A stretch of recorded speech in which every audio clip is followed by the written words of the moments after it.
It's the Stock Car Steel SRI Motorsports Show, brought to you by Stock Car Steel and Aluminum and SRI Supplies. Here's tonight's Speed 77 Radio Race Chaser Online Crew Chief, Tom Baker. Thursday to you, and welcome to Thursday Night Thunder here on the Performance Motorsports Network. This is the Stock Car Steel SRI Motorsports Show. My name is Tom Baker, the senior editor of RaceChaserOnline.com, and I am joined at the Race Chaser Roundtable tonight by Jacob Seelman, our managing editor here for Race Chaser. Jacob and I have been busy all day long working on all kinds of stuff for the upcoming NASCAR home tracks and regional touring series banquets, and also, of course, attending, Jacob, the media karting challenge today at the GoPro Motorplex in Mooresville. And interesting stuff going on up there. William Byron, I think, made it.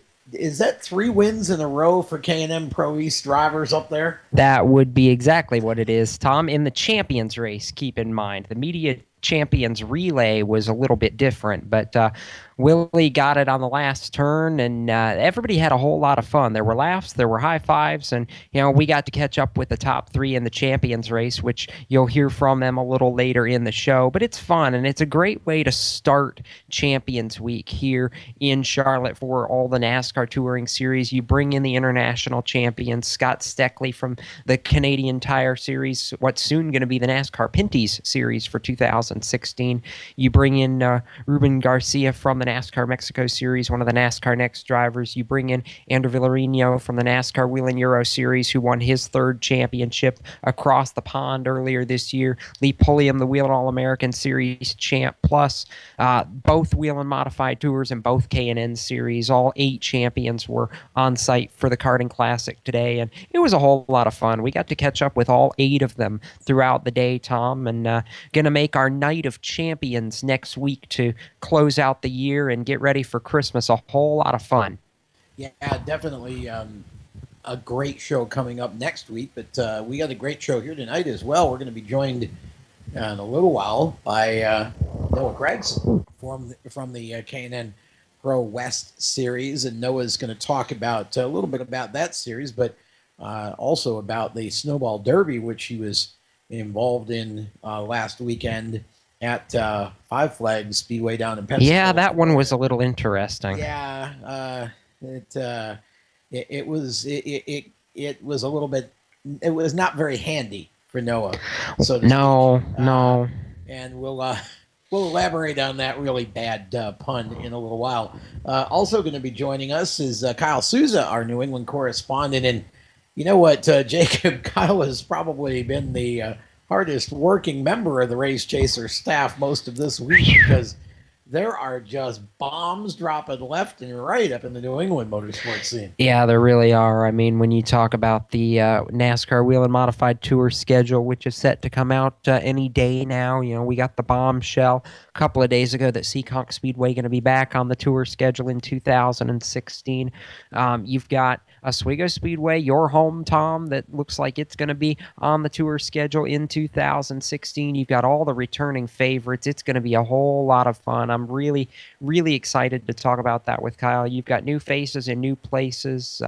Nick Salva teaming up with Wayne Darling for 2016 in the 52 car. Bring that car back on the schedule. I know. Well, I won't give it all away, but there's been a lot of fun things going on. Really has. And something else fun going on is that H. Scott Motorsports released its schedule of drivers. Yeah, there we go. For the 2016 season. I'll get there. I was wondering how schedule equated to people. For the you see how I covered that, and then you got me all sideways again. For the 2016 season in the Pro Series East, and Tyler Dipple, one of those drivers who is on that list, going to be a rookie with H. Scott Motorsports in the K&M Pro Series East. Tyler going to be joining us later on in the program as well. But lots of stuff going on today. We really had a great time. And you talked about some of the drivers that were involved in today's events at the karting challenge. A real eclectic bunch of drivers. It was, but that's what made it fun. Well, it does make it fun. It really is a unique event when you can bring champions from all over the world to come in and compete with us media types. You and I wisely stayed off the track and let those who know what they're doing go on it. But we did get a bunch of nice photos and some good interviews, and you're going to be seeing a lot of content from there tomorrow morning, beginning tomorrow on racechaseronline.com. So be sure to look for that. What a finish that was, too. William Byron and Chris last Eccleston. turn. There was definitely some rooting and gouging going on during the event for sure. And that's a part of it. For those who aren't familiar with the GoPro Motorplex, it is a road course, a go-kart road course. 9 turns. Yeah, 9 turns, 2-cycle type karts. And it's a very challenging track. It's a physically demanding track for sure. Last year at the Media Challenge, first time I'd ever been on it. And, I was really surprised, honestly, how fast the track is. And it's just a whole lot of fun. And, you get those guys out there, and these guys have busted their tail all year in their respective divisions trying to win championships. They got that done. Now they come here. And it's kind of all about bragging rights, really. It ends up being a bunch of racers just getting together to have a good time, but they really do want to win while they're doing that. And so just a lot of fun. And certainly, William Byron put on a show. And, he was fastest all the way through practice, and he had I think he had actually the fastest lap of the race as well. No, actually, Andrew Villarino did. Oh, he did? Okay. Yeah. So that's, but William definitely got the job done. And that was fun watching him and Chris and, some of the other guys go at it during the race. Just a great way to start off the weekend. NASCAR really does a nice job with this for their home tracks and regional touring series champs. You bring Scott Steckley, you bring Villarino, as you mentioned, Ruben Garcia, all these guys, some of whom I'm sure have never even seen Charlotte, North Carolina, and they get to come in and they take them to the Hall of Fame and have some things there, and then today you go out to the go-kart track and let them play, so to speak, and give the media a chance to mix it up with them on the track and do interviews and such and have their time with them. And then you have 2 very nice banquets coming up, one for each part of this, one for the home tracks boys tomorrow night and girls, and one for the regional touring series bunch on Saturday, both again at the Hall of Fame, Charlotte Convention Center. Just really a nice way to recognize these guys, and I think it really makes them feel special to be able to have this type of an opportunity. It's not quite the lore and the hoopla that the Cup Banquet is, or probably even the Trucker Xfinity, but they still do a very nice job. I'm looking forward to going for the next 2 nights, because you and I have never been to these, so should be fun. Well, I have. Oh, you have? Yeah, okay. I have. Okay, I didn't realize you had. Yeah, it is a lot of fun, and it's going to be a lot of fun both Friday and Saturday night. Let's transition for a minute and get ready for Noah Gregson. Let's talk a little Snowball Derby, because we'll explain what happened to Noah here in a few minutes when we get him on the Race Chaser hotline with us. But let's talk about the top step of the podium, because this is a race where Christopher Bell got DQ'd in qualifying, had to come from, for all intents and purposes, 62nd, 25th in the last chance race. He goes all the way to first, wins that race, starts 31st in the main, gets to the top 5 by lap 100. At lap 201, he takes the lead, leads 93 of the final 100 laps to win the race, so to speak. And then he goes through the festivities, kisses the snowball on top of the trophy, and gets to the scales, and there's too much weight on the left side. Therefore, he is disqualified, sir. Yes, he was DQ'd. And again, for anyone in our audience who doesn't really understand all of that, the asphalt most of the asphalt divisions, including NASCAR, but the super late models among them have a left side weight percentage maximum. In other words, a maximum of 58% of the car's total weight can be on the left side of the car. And they ran the 51 car that Chris Bell was driving over the scales 3 times. 58.3 was the lowest number they got. In other words, the closest to being legal, but it was still over. 0.3%, basically about 8 pounds, roughly, give or take a shade. Doesn't sound like a lot, but nonetheless, Ricky Brooks has a zero tolerance policy, and it's there for a reason. If you were to give Chris Bell that 0.3 leeway, what do you do with a guy that comes over as 0.4 or 0.5? Where do you stop? The rule is 58%, and it doesn't say 58% or close enough. It just says 58%. So, weight is one of the sacred rules in late model racing and in short track racing in general. I mean, we see it all the time with the World of Outlaws and tours like that where they actually weigh before they go to the winner's circle. Yeah, that's exactly right. And they were weighed pre-race, and they barely, according to Ricky Brooks, barely made the left side weight percentage before the race.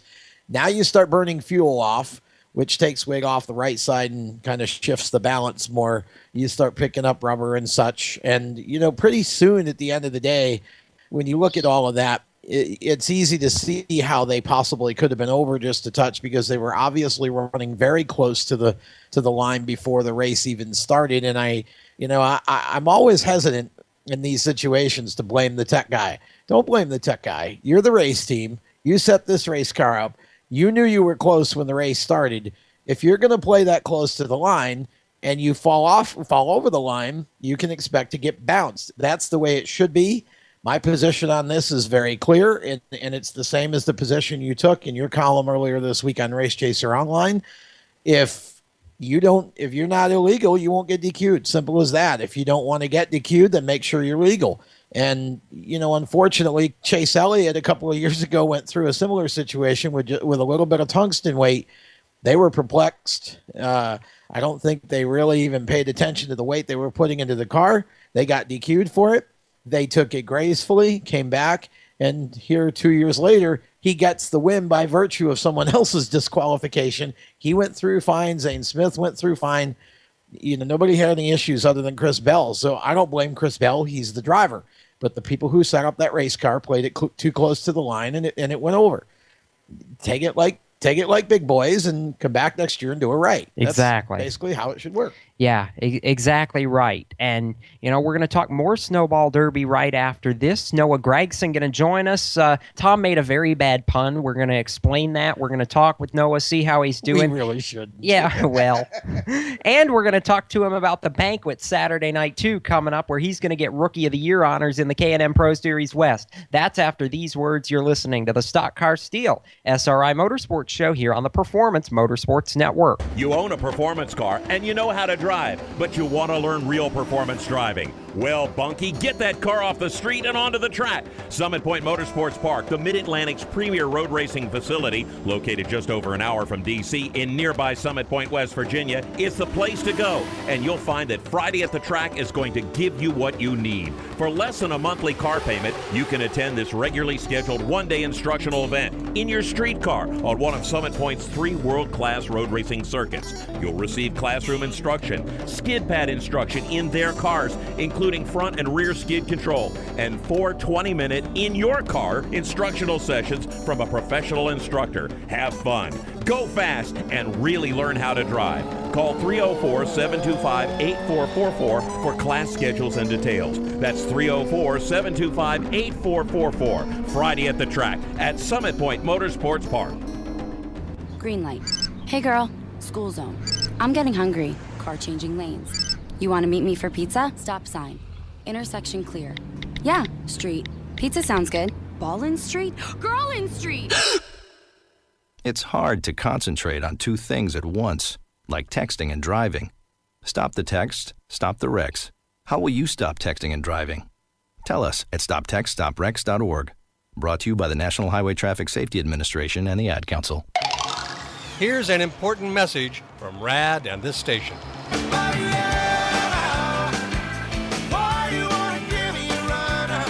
Hi, this is Bob Sheehan from Blues Traveler for RAD, Recording Artists Against Drunk Driving. I like to party just as much as the next guy, maybe even more, but the one thing I won't do after I've had a few is get in the car and drive. Don't blow it. Always choose a designated driver. Remember, music lives, and so should you. Motorsports sales professionals. Performance Motorsports is looking to build a team of experienced media sales professionals to represent our programming to the industry's top companies, magazines, and racing series. If you have motorsports sales or marketing experience, know how to work with agencies, understand social media, and are incredibly creative when it comes to working with clients and promotions, then we want to hear from you. Top performers are richly rewarded. Your imagination is the only limit here. Call 717-749-0444. That's 717-749-0444, or email us at scorpionradiogroup@gmail.com. You want to ask for Sue. The Stock Car Steel SRI Motorsports Show continues now on the Performance Motorsports Network. And here's your host, Tom Baker. Welcome back to the Stock Car Steel SRI Motorsports Show here on the Performance Motorsports Network. Tom Baker and Jacob Seelman from Race Chaser Online with you around the round table here on a Thursday night, talking motorsports, and we continue our discussion about last weekend's Snowball Derby at Five Flags Speedway in Pensacola, Florida, with one of the drivers who was involved in that event, and a driver that we've had on several times before. We always enjoy talking with Noah Gregson, one of the young up-and-coming drivers from the West Coast, who we normally talk about K&M Pro Series West racing with. Noah, welcome to the program. You were in your late model, super late model, this past weekend for a run at the Snowball Derby. I know it didn't end as well as you would have liked it to, but first of all, talk about what it was like for you just thinking about going into the Derby. Yeah, first off, thanks, guys, for having me back on the show. I always enjoy talking to you guys, but we had a good run there, Snowball Derby. We practiced really good. My guys at Fathead Racing, they worked really hard each and every time we got on the racetrack, and we qualified 31st for the race, and they only took 30. They locked in 30 into the show, but due to some disqualifications after the qualifying deal, we were able to get into the race, so that was a sigh of relief. I know it was a sigh of relief. You get in the race, making a start for Jamie Yelton and the Fathead Racing team. Go through the race. I know you guys didn't necessarily have the speed that you were hoping you were going to have, but I know part of this was about logging laps for you and, getting some time at Five Flags Speedway and being able to race and learn from the best of the best. I mean, how do you feel like the race went for you, knowing that you were at least able to at times, suck right up to the back of some of these guys who really know how to get around this place and learn from them as the race went on? Yeah, it was really hard. I've never been there personally. I tried practicing on iRacing a little bit, but it's a little bit different not being able to feel the G-forces and getting the setup exactly the same as how it should be compared to what the guys at Fathead Racing had.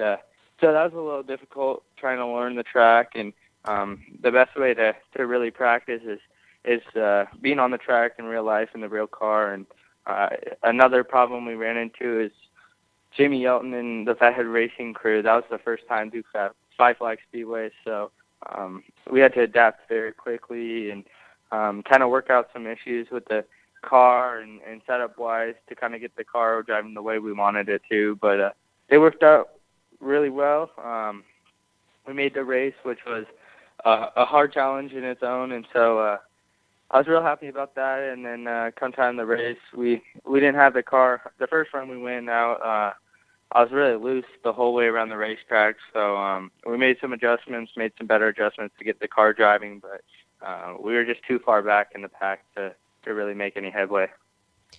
And then, of course, I think the scene that everybody has seen on social media over the course of the last few days, Noah, is the crash that you were involved in with 25 laps to go with Donnie Wilson and Derek Kraus, and you really got the worst end of that. Socked the inside concrete pretty hard and had to gingerly climb out of that car and get treated. That left hand after the race, I know, was really banged up. Talk a little bit about the crash, what you remember of it, and what they found out since, because I know you've already said no matter what they found out, you were going to try to get in the Legends car in a couple weeks.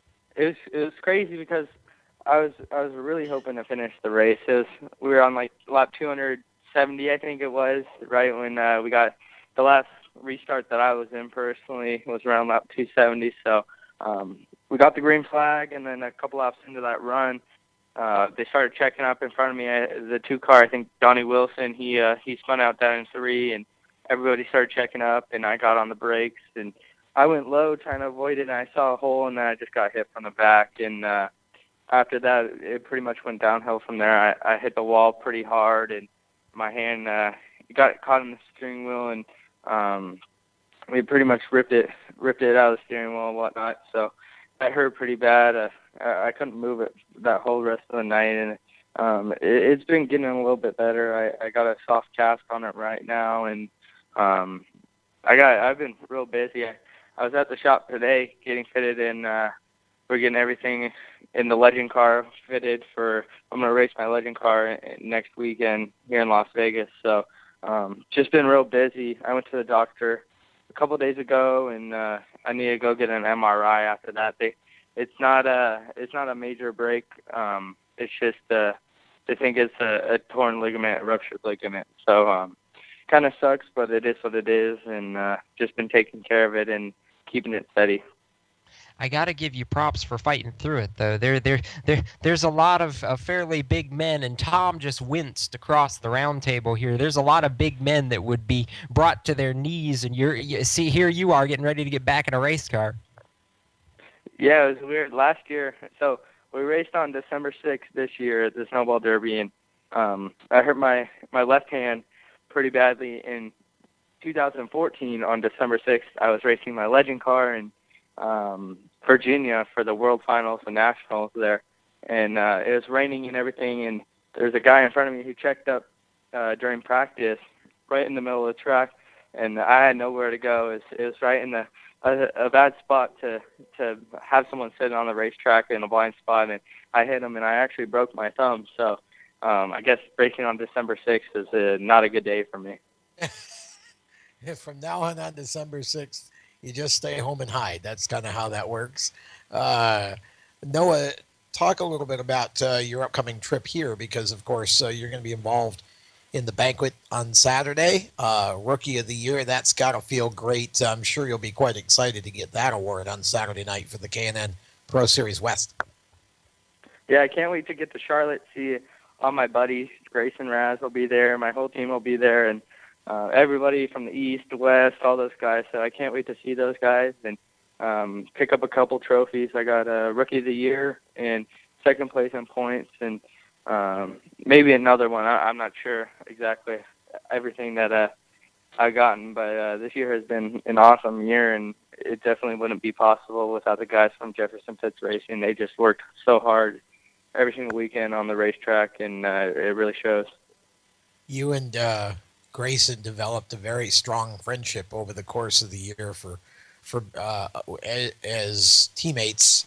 Talk a little bit about that, and I'm also curious, is Grayson going to have to help you hold those trophies up when you get them with the hand problem?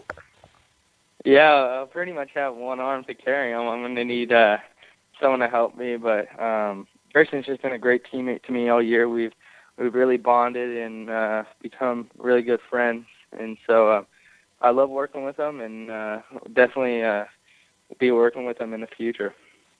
Well, you're both great young men and good drivers as well. Talk a little bit about 2016 for us. What can you tell us as of right now about what your plans are going to be for next year? At the beginning, I'm going to be racing 6 races in my Legend car with Dustin Nash Motorsports here in Las Vegas. They're road course races. I love getting back into the Legend car on the road course, just give me some time to go mess around. No pressure, really, just to go have fun, So I'll be doing 6 of those races there at the beginning of January, and then I might do speed weeks in a super late model, and we might go and bring our K&N car down there, but nothing set in stone there yet for that. And we're looking to do the 2016 K&N Pro Series West season with JPR again. Grayson Ratz is my teammate, so if everything works out there, we'll be running that, and then hopefully some one-off K&N East races and a couple ARCA races maybe for Mason Mitchell Motorsports. Well, that certainly all sounds great. Glad to hear that it sounds like you and Grayson may be back together again and both driving for JPR again.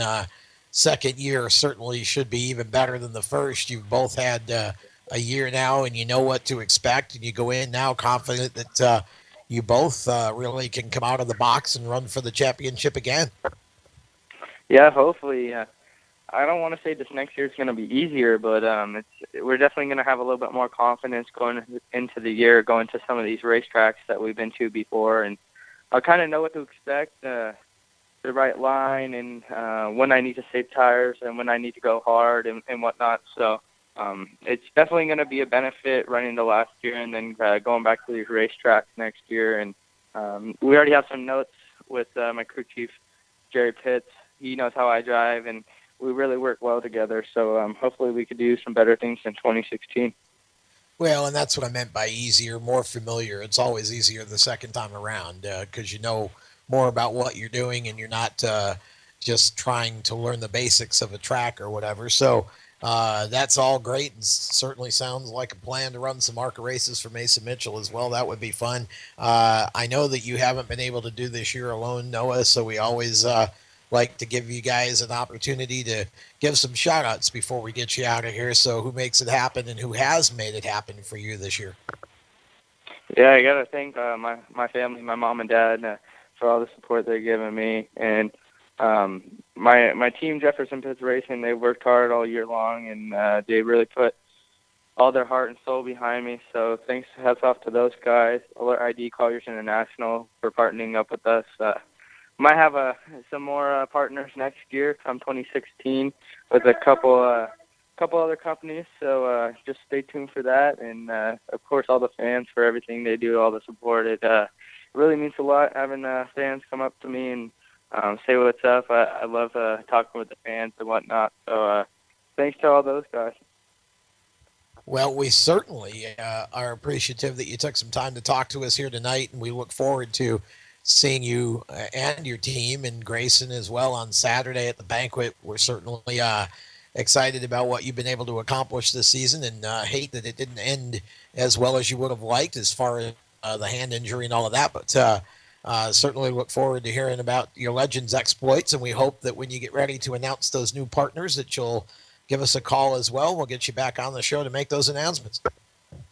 Yeah, for sure. I appreciate you guys having me on the show, and definitely hope to talk to you guys some more.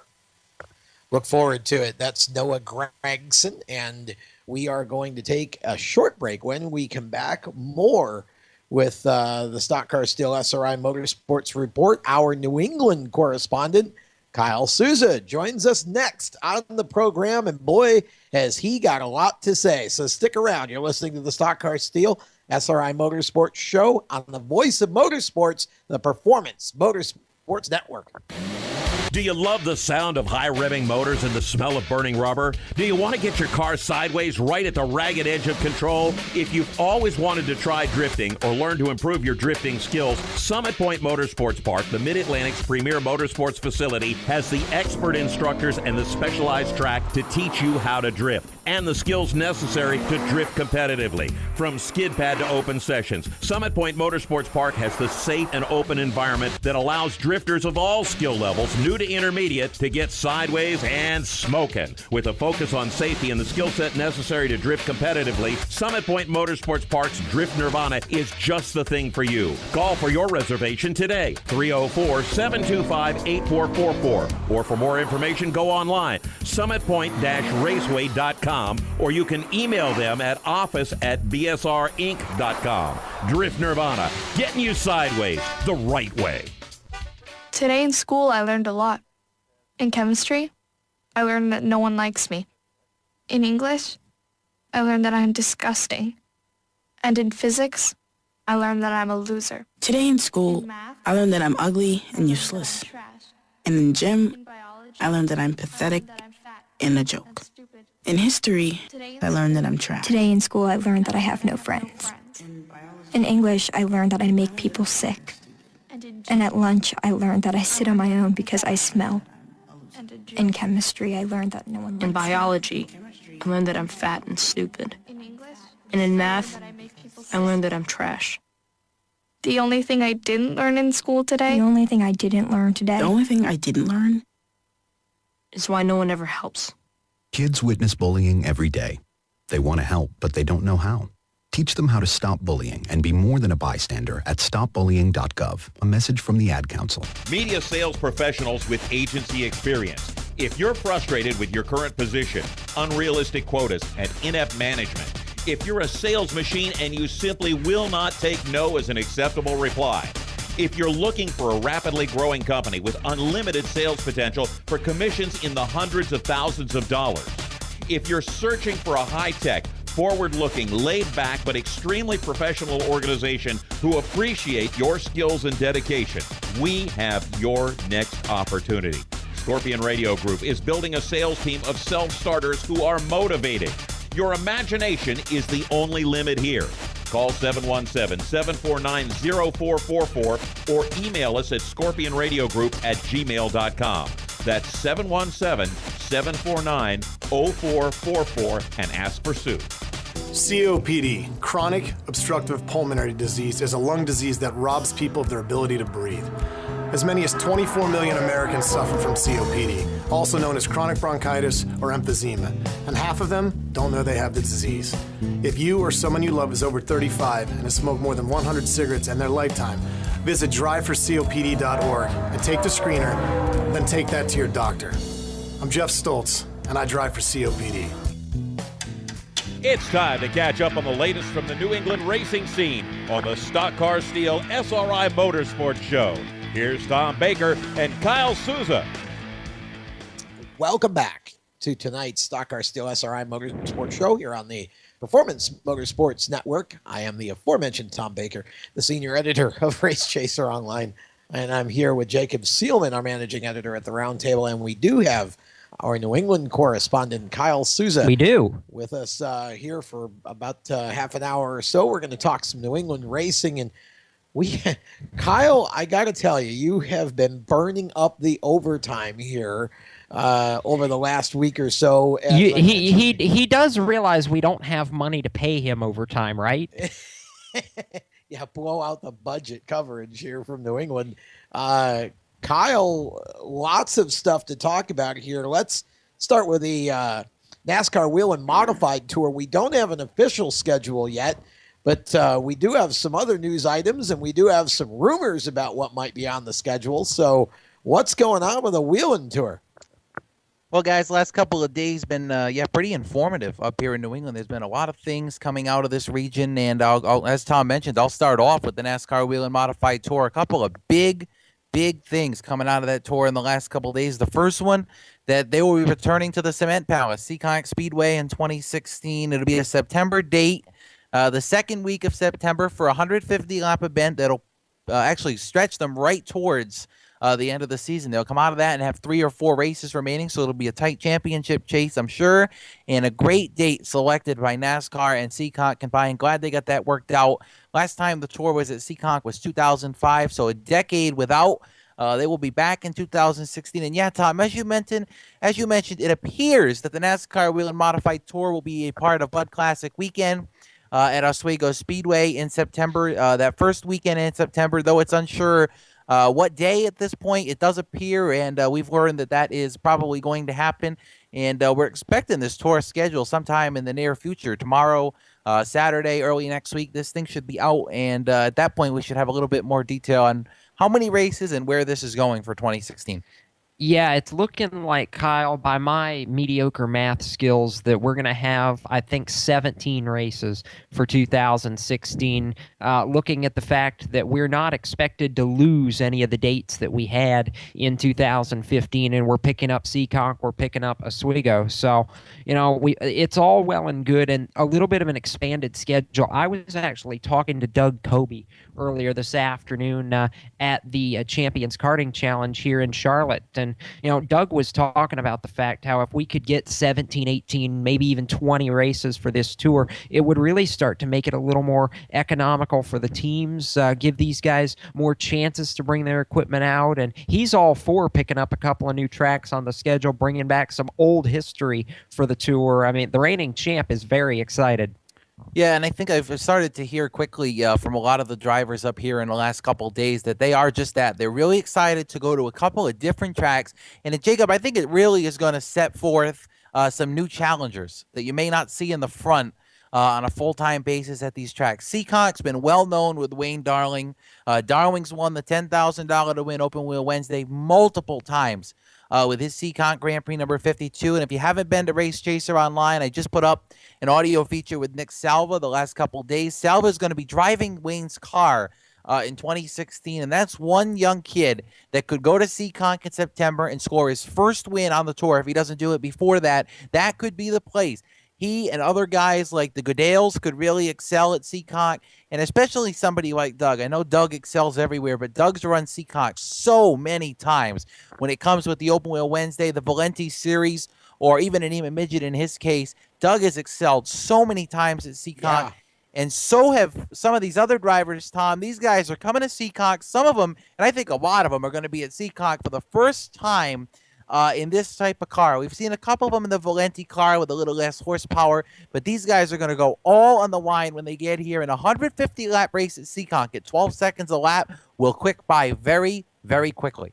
Oh, yeah. Doug was saying earlier that when he first went to Seaconk, he wasn't sure he really liked it that much. It's so small and so kind of quirky. And then, he went there a couple of times in more, recent times and had some good success there. So he said now he thinks he likes it now because he's figured it out. And he's really looking forward to Oswego, which, again, we can't absolutely confirm because the schedule has not been released. But all the sources that we talked to indicate to us that it looks like Saturday of Budweiser Classic Weekend is going to be the day for that particular show. And Doug was saying that he has never even seen the Oswego Speedway, which of course is a fast 5/8 mile oval is what I'm trying to spit out here.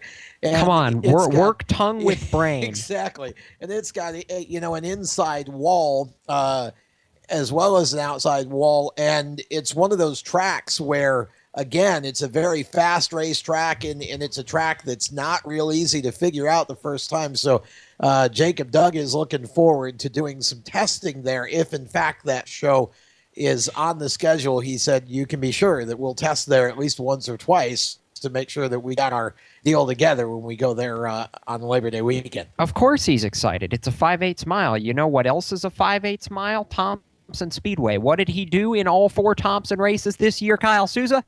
He won them all, Jacob. A perfect sweep for Doug. And I think, Jacob, that now that we're talking about Thompson, let me share a couple other details that we're learning as we get closer to this release of the schedule. It appears from what I'm hearing that we're going to have the annual 4 at Thompson and 4 at Stafford. We're going to start at the Icebreaker, end at the World Series. As we do, we will also have the preliminary championship race at Stafford, and we will have the second race of the year at Stafford, it appears. It appears that there will be 2 races at New Hampshire Motor Speedway, as there's been, and also 1 race at Bristol Motor Speedway. We will have that All-Star Challenge again at New Hampshire on the Friday in July. We'll probably be going back to Monadnock Speedway, 2 dates at Riverhead. So that's just a little bit of the scoop of what could be happening there. There could be other things involved. Some of those things could be taken away. It's still at this point complete speculation, Jacob, but those are what my sources are telling me. We're getting closer and closer to this schedule release that was supposed to be early this week. But NASCAR is really trying to make sure that they've got this thing completely set in stone before they release it to the public. And Jacob, I did hear today some good news as well, that all of the races are going to be once again on NBCSN for 2016. That coming out today. I heard that from a couple people. And it appears as if, Jacob, we may even get some live action at some point in 2016. Doug Kobe has an answer for live action. Loudon, New Hampshire. Yeah, and that's probably where we're looking at, Jacob. And I did hear today that if the tour does return to the High Banked Oval at Bristol, we could see that. And rumor had it that please. The rumor had it, Jacob, actually today, the opener at Thompson and the concluder at Thompson also may be live as well, and especially the ending race. Tom, I'll throw it to you. If we can get the championship race for the NASCAR Wheel and Modified Tour on TV, that is going to draw amazing ratings, I believe. Oh, I agree, because it's right at the time of year when short track fans are starved for racing on TV.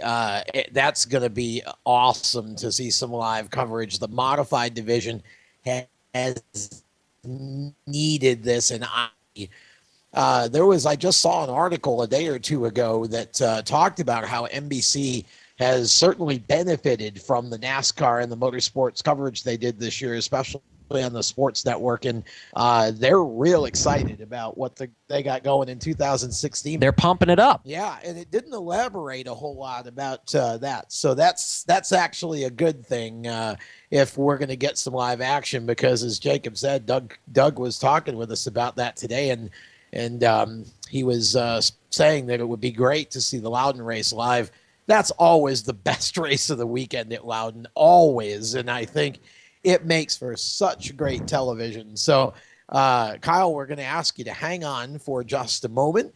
We've got to step aside. When we come back, we will pick up with Kyle Souza, talk some more New England motorsports. We've also got Tyler Dipple coming up, and much more here on the Stock Car Steel SRI Motorsports Show. You are listening to the voice of motorsports, the Performance Motorsports Network.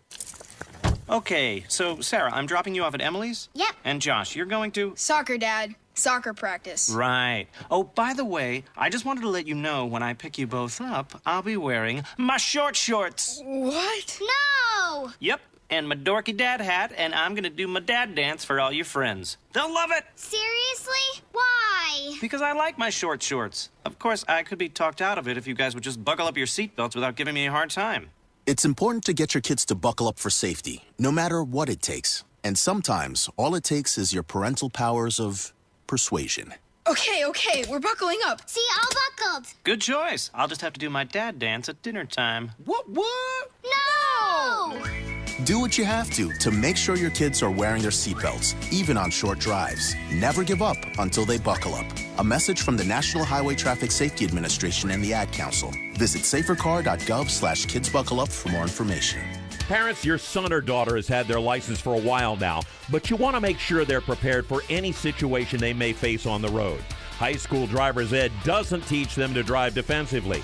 They need to be prepared for any highway emergency. For less than a month's insurance, and a whole lot less, BSR instructors at Summit Point Motorsports Park in nearby Summit Point, West Virginia, will teach your son or daughter how to respond instantly and positively to unexpected situations on the road. BSR's specialized accident avoidance training teaches swerve to avoid maneuvers at highway speeds, ocular driving, which focuses driving attention on ways to avoid accidents, vehicle dynamics and feedback, skid control and skid recovery, threshold braking on straights and progressive braking on curves, and off-road recovery techniques. This is stuff driver's ed simply doesn't teach. So call BSR today, 304-725-8444. Give your kid the skill set needed to drive safely and responsibly on the highway. That's 304-725-8444. This is a test to find out if you know it all when it comes to children. Name one of the leading killers of U.S. children age 1 to 13. What's the best way to protect children in a car crash? At what age and size should a child start using a booster seat? Don't assume you know it all when it comes to car seats for your child. Go to safercar.gov/the-right seat and know for sure. Brought to you by the National Highway Traffic Safety Administration and the Ad Council. And now, back to the Stock Car Steel SRI Motorsports Show with Speed 77 Radio's most follically challenged host, Tom Baker. I like it that way. Eventually, it'll all fall out, and you can call me the cue ball. You are listening to the Stock Car Steel. Don't say it, Jacob. I can read your mind. If you're listening to the Stock Car Steel SRI Motorsports Show here on Performance Motorsports Network, Tom Baker and Jacob Seelman are with you. Kyle Magda off tonight. We are joined by our other Kyle Souza, as in New England Kyle, and talking New England Motorsports. Just so much to talk about with the Wheel and Modified Tour, but I know that's not all that's been going on up there. Lots of things percolating up in the New England area. Yeah, Tom, there's been a couple other things that I'd like to share with the listeners here tonight, and a big announcement coming yesterday out of the Tri-Track Open Modified Series that they will be returning to Star Speedway in 2016 for the SBM race. Kevin Rice, who is a well-respected writer for AARN, started that race back in 2011 and grew from 16 cars to upwards of 40 in 4 years, and it became the best modified race in the Northeast, arguably according to many people's assumption of it. And now it's returning in 2016, Saturday night, July the 30th. That race at Star Speedway will pay a minimum, yes, I say a minimum, of $10,000 to the winner. Wow. The Tri-Track Series is accepting bonus money at this point from anybody that's interested in helping out in what they are calling a circle of friends. So you can donate $500 as a gold platform, $250 as a silver, and $100 as a bronze. And that money's going to go towards the winner, the first $5,000. So that race could be upwards of $15,000 to win, plus whatever lap money. That race, Tom, is going to be a barn burner. You've got names like John McKennedy that have won that before. You're going to have names like Doug Colby. You're going to have names like Ryan Preece. You're going to have names like Woody Pitkat that are going to be in this event at Star. It's a Saturday night in July, and speculation is that this event could be the one of the season in New England.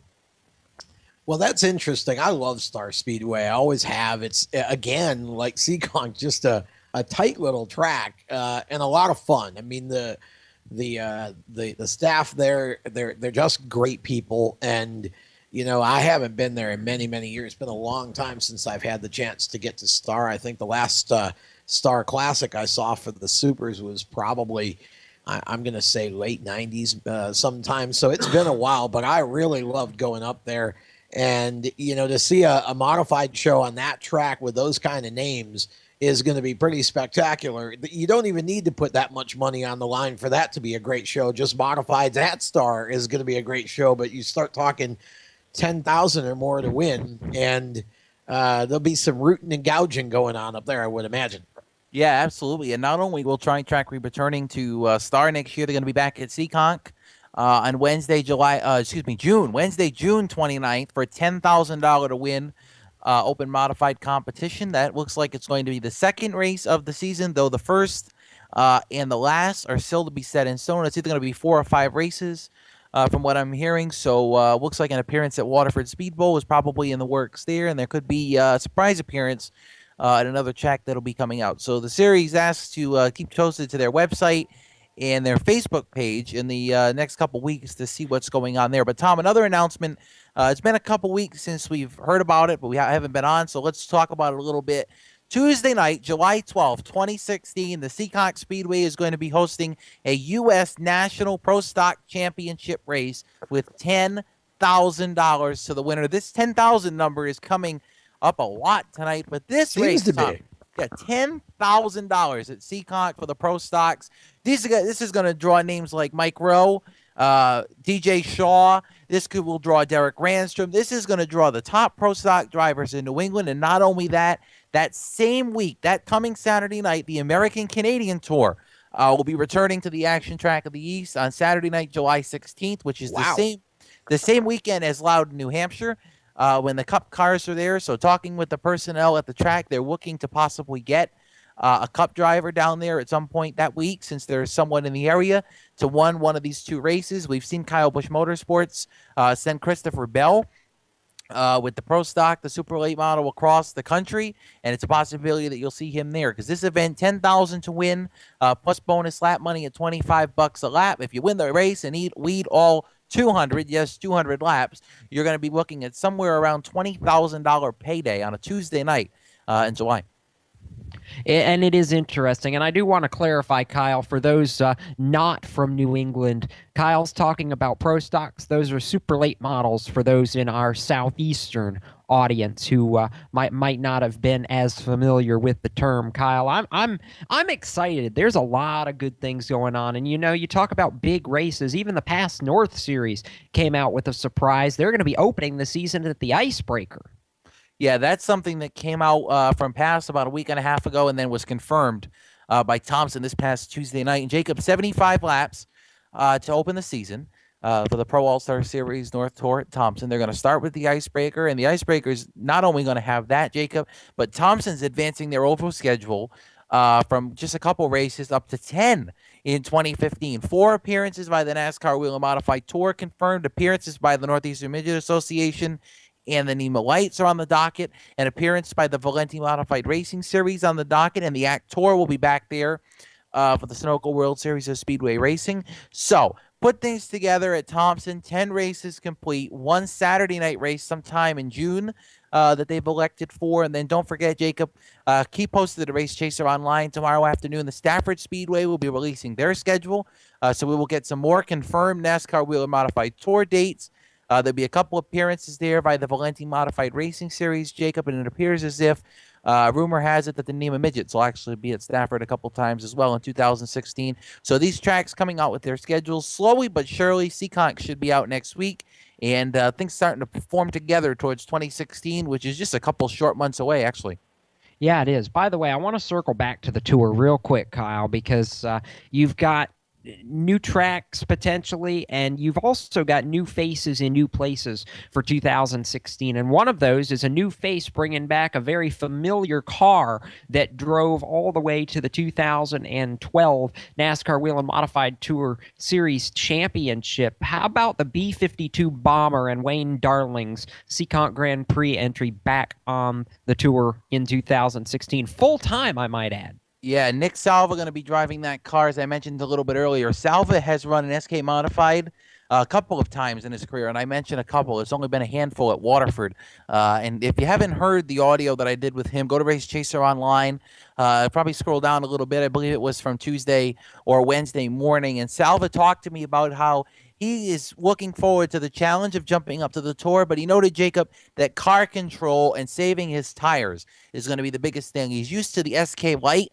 He finished second in the Stafford point standings in 2014, and this past year finished 8th in the SK Light standings. He's used to those 25, 30-lap races, and now he's going from that, add 100 to that. He's going 125, 150, upwards of that on the NASCAR Wheel Modified Tour. And Jacob, before we go too far, I also want to mention that Race Chaser Online has another audio feature that I've completed in the last week with Rowan Pennick, who Jacob is going to be driving another famous car that's back in 2016 on the tour.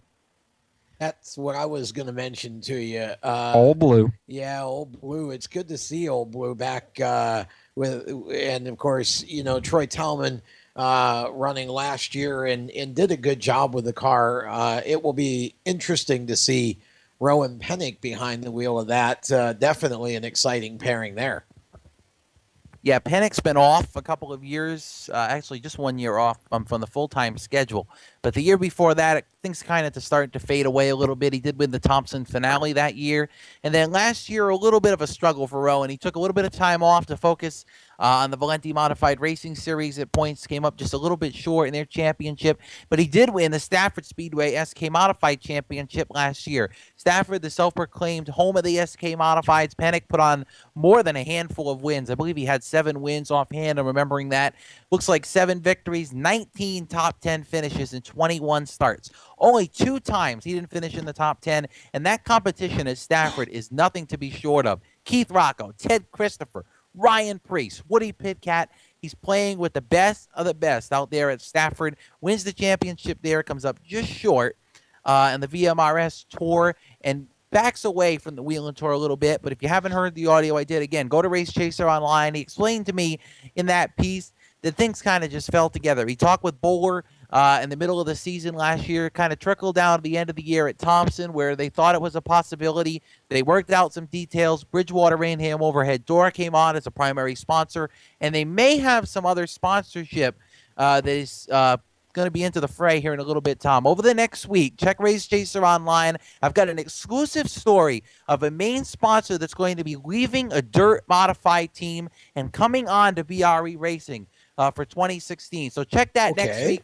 Still collecting the details on that one, but early next week I'll have an exclusive story on a big sponsorship for BRE that they really need to put themselves at the top echelon of the NASCAR Wheel and Modified Tour. And Tom, you talked with Doug Colby today, the defending champion. LFR chassis is the way to go. BRE considering that, but they're going to stick with what they have for 2016. Jacob, BRE Racing did not go to LFR, but Bobby Santos in that number 44 did for 2016. Yes, he did. He's very excited about that too. They poached off the Our Motorsports number 22 machine, but we talk about rides and 22, 44. What do those have in common? You keep going up, you get to 88, which was Woody Pitcat's number. I'm curious, Kyle, real quickly, have you heard anything on where Pitcat may go in 2016? Has there been any rumblings at all? So, Jacob, the original rumbling that was that he was going to be driving for BRE. In Old Blue, and that's kind of what people thought was going to happen. And then Pennick announced as the driver of that car, so plans switched. Then I heard Wayne Darling was a possibility for Woody. Then Wayne kind of slipped with Nick Salva. So I think in the end, Jacob, if you want my expert opinion on this, I think Stan Mertz, who won the SK championship at Thompson with Woody this year, may be the one to help him get a car on the tour level, whether it be Stan's car or they pull some sponsorship together, or Pitcat goes to a car that we're not even thinking about right now that's open. Of course, the 13 that was driven by Teddy Christopher and James Savali, the Caton ride, still not sure what's going on there. Is that a possibility for Woody? Northeast Race Cars doesn't have a car in the fray right now. Is that a possibility? Jacob, there's a lot of things that are going to fall into place just after the schedule comes out. I think once the schedule comes out, you're going to learn more as we approach January, just after the holiday season, who's going to be where on the tour, not only the NASCAR Wheel and Modified Tour, but what tracks are going to have the events that are going to match up with the other. Where's the best event going to be across the season? You've got that Star SBM race, the tour at Oswego and Seekonk, and the tour back at all the places like Waterford. Will the ACT Tour, the NEMA Midgets, will somebody come up with something that's out of this world amazing? And what's going to be what race fans are most looking forward to going into 2016? I think that's coming sooner rather than later. Yeah, we're looking forward to all of that, and we appreciate you taking some time to be on with us, Kyle. Certainly all over the New England stuff on the website this week, and we know you'll continue to be so. Those of you interested in New England motorsports coverage, you got to stay with RaceChaserOnline.com on a daily basis. Live or not live updates, but up to the minute updates as news happens in New England, and a lot of stuff going on. Also, one sad story coming out of the New England area today as we step aside to let you hear from some of our partners. We want to just express our condolences to the family of longtime New England racing legend and former NASCAR Winston Cup winner at Talladega, Ron Bouchard, passing away today at 66 years old. And my memories of Ron go all the way back to the old blue, or the purple, actually, number 17 that he used to drive at the Oswego Speedway and throughout New England in the Northeast. Ron and his brother Ken, two of the best, and two very nice gentlemen as well. So going to miss Ron Bouchard, and certainly a legend in this sport. Our condolences and thoughts and prayers to his family and all of those who loved him. As we step aside, we'll be back here on the Stock Car Steel SRI Motorsports Show. We're going to talk karting challenge, going to hear from the winner, William Byron, and we got Tyler Dipple coming up as well to talk to us about his new opportunity for 2016 in the K&M Pro E Series. We'll be back with much more right after this. You're listening to our show on the Performance Motorsports Network. You own a performance car and you know how to drive, but you want to learn real performance driving. Well, Bunky, get that car off the street and onto the track. Summit Point Motorsports Park, the Mid-Atlantic's premier road racing facility, located just over an hour from D.C. in nearby Summit Point, West Virginia, is the place to go. And you'll find that Friday at the Track is going to give you what you need. For less than a monthly car payment, you can attend this regularly scheduled one-day instructional event in your street car on one of Summit Point's 3 world-class road racing circuits. You'll receive classroom instruction, skid pad instruction in their cars, including front and rear skid control, and 4 20-minute in-your-car instructional sessions from a professional instructor. Have fun, go fast, and really learn how to drive. Call 304-725-8444 for class schedules and details. That's 304-725-8444. Friday at the Track at Summit Point Motorsports Park. Every 30 minutes, another innocent person is killed due to a drunk driver. My best friend. My brother. My poor grandchild. My sister. My father. My husband. My mom. My mommy. Well, I've been afraid of changing, 'cause I've built my life around you. Stop these tragedies before they happen. Don't drink and drive. The Performance Motorsports Network is a compilation of shows about motorsports. From technical to controversial to just fun, everything you like about racing and gearhead stuff is right here on one internet channel. The Performance Motorsports Network. Tell your friends about it.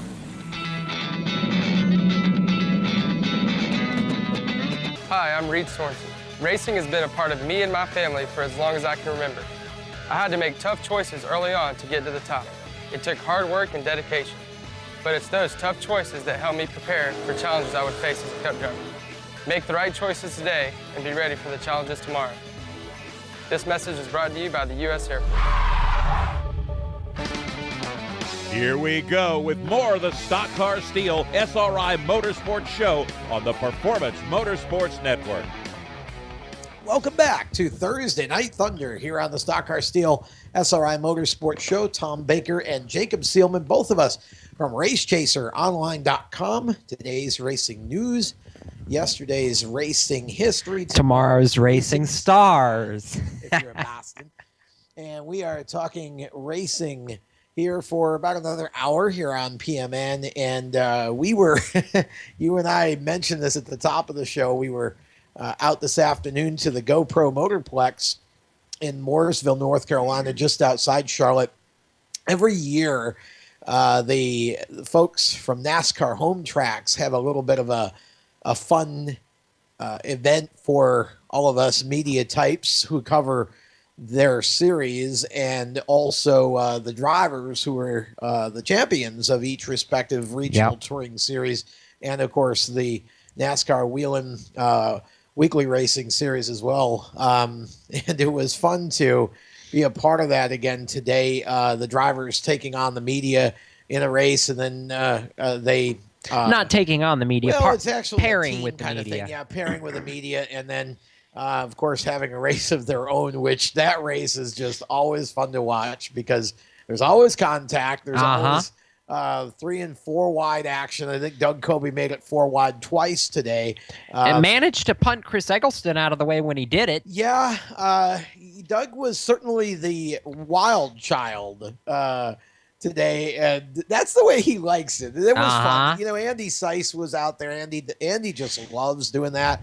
You know, these guys just come in and they have a great time. And, you know, again, you got guys coming from, you know, you have NASCAR, the Whelen Europe, the Whelen Euro Series, otherwise known as that tour across the pond. Yeah, and, you know, the Canadian Tire Series champion, new sponsor for that series next year.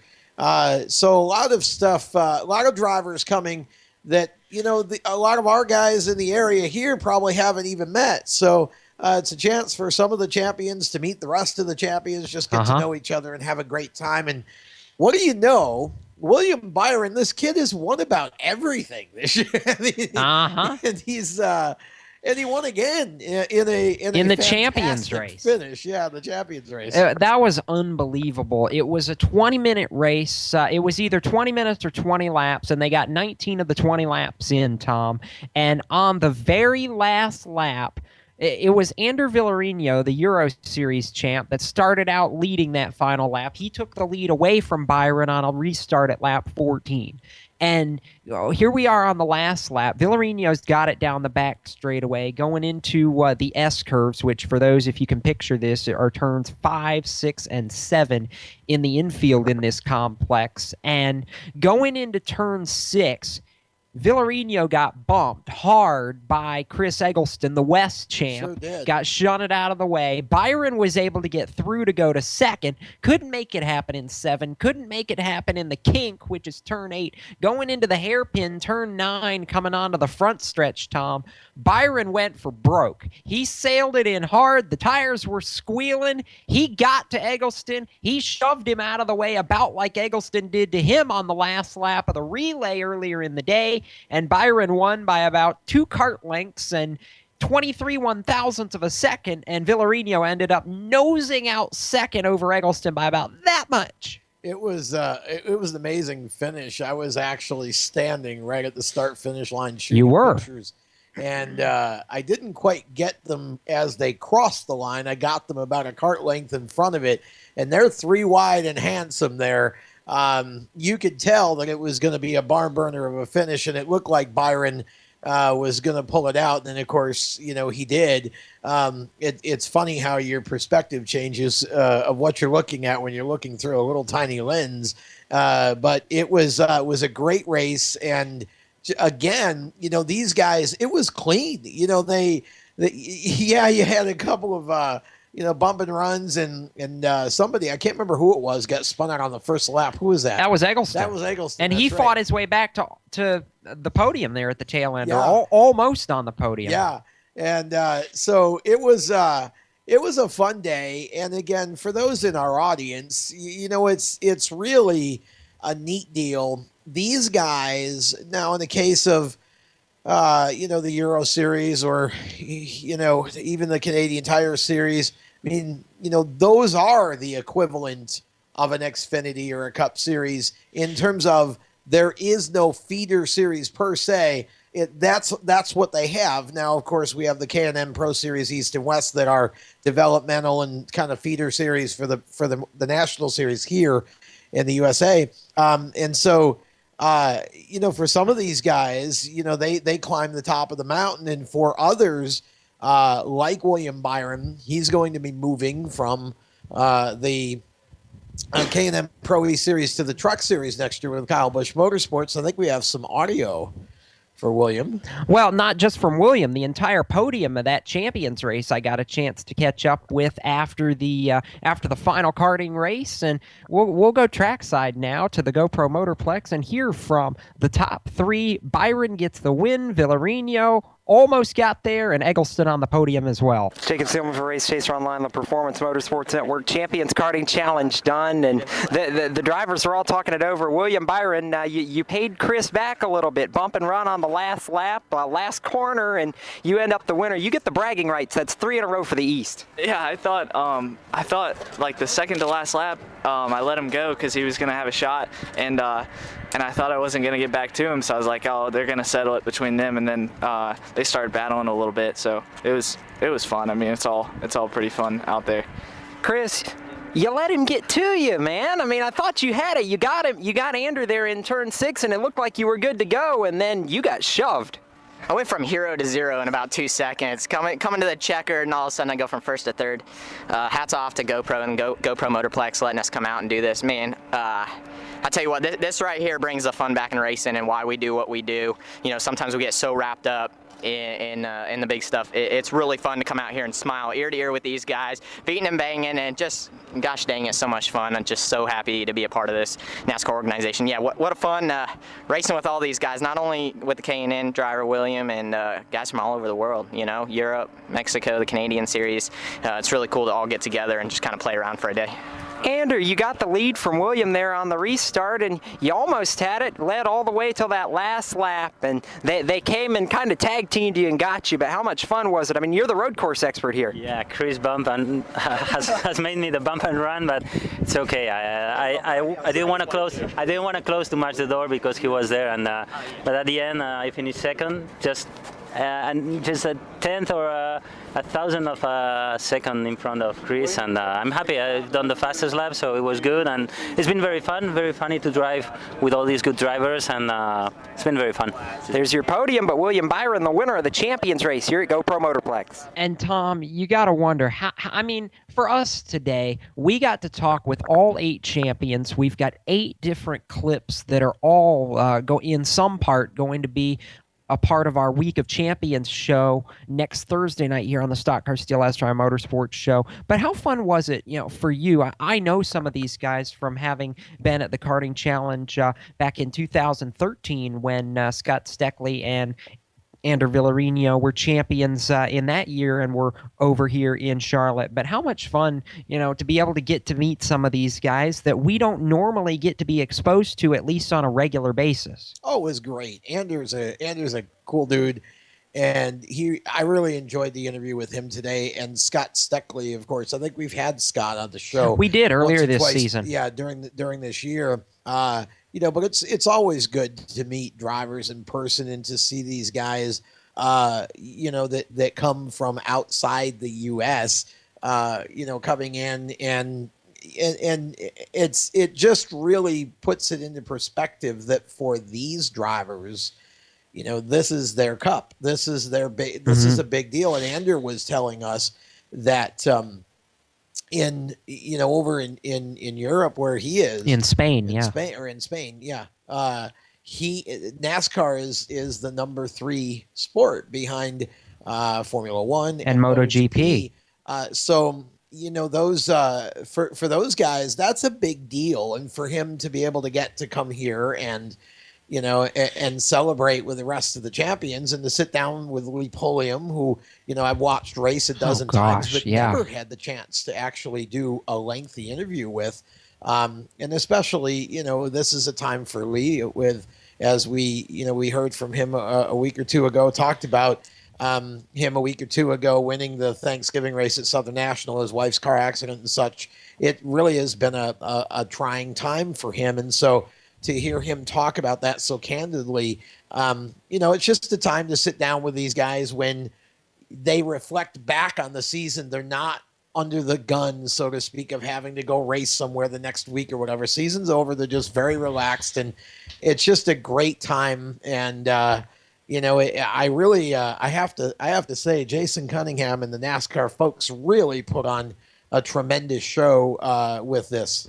Yeah, they really have. Jason Cunningham, Tim Southers, Brooke Francisini, Jason Chrisley, who that's his brainchild. The Karting Challenge is Jason Chrisley's brainchild, and I hated to not see him there today. He had another meeting over at the NASCAR office down in Charlotte that he needed to be at today, but definitely look forward to seeing him on Friday and Saturday at the 2 banquets and all that's going to entail ahead.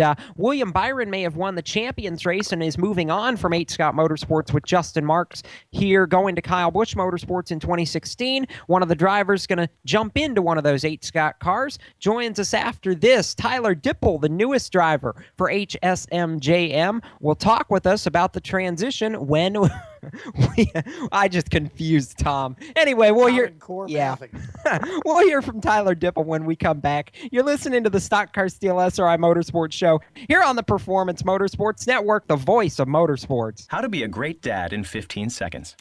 Bike ride, go fish, walk in the park, phone call, milkshake, play catch, picnic, fly a kite, tell jokes, laugh, talk, read a story, tell a story, bumper car, swing set, bowling, pillow fight, cut loose, stay tight.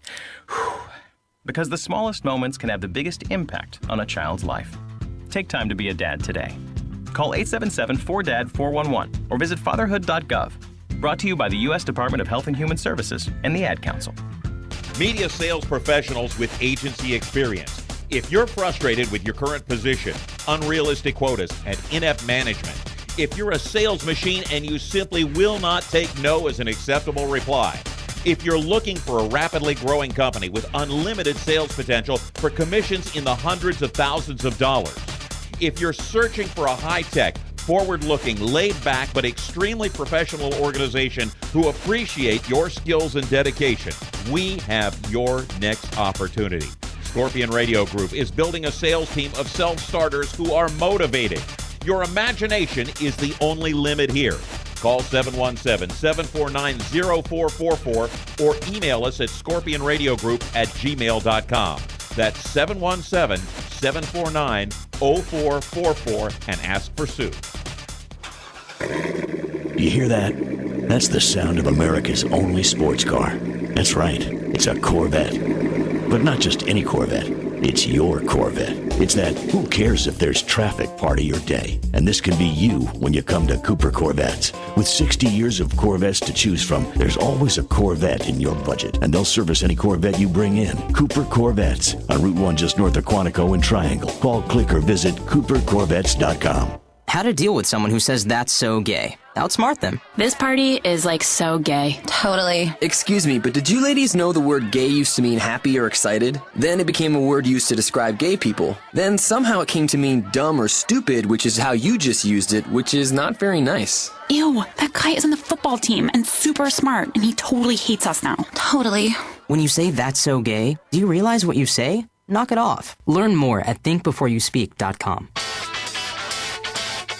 Now back to Speed 77 Radio, Stock Car Steel, SRI Motorsports Show, and more Thursday night race talk. Here's your host, Tom Baker.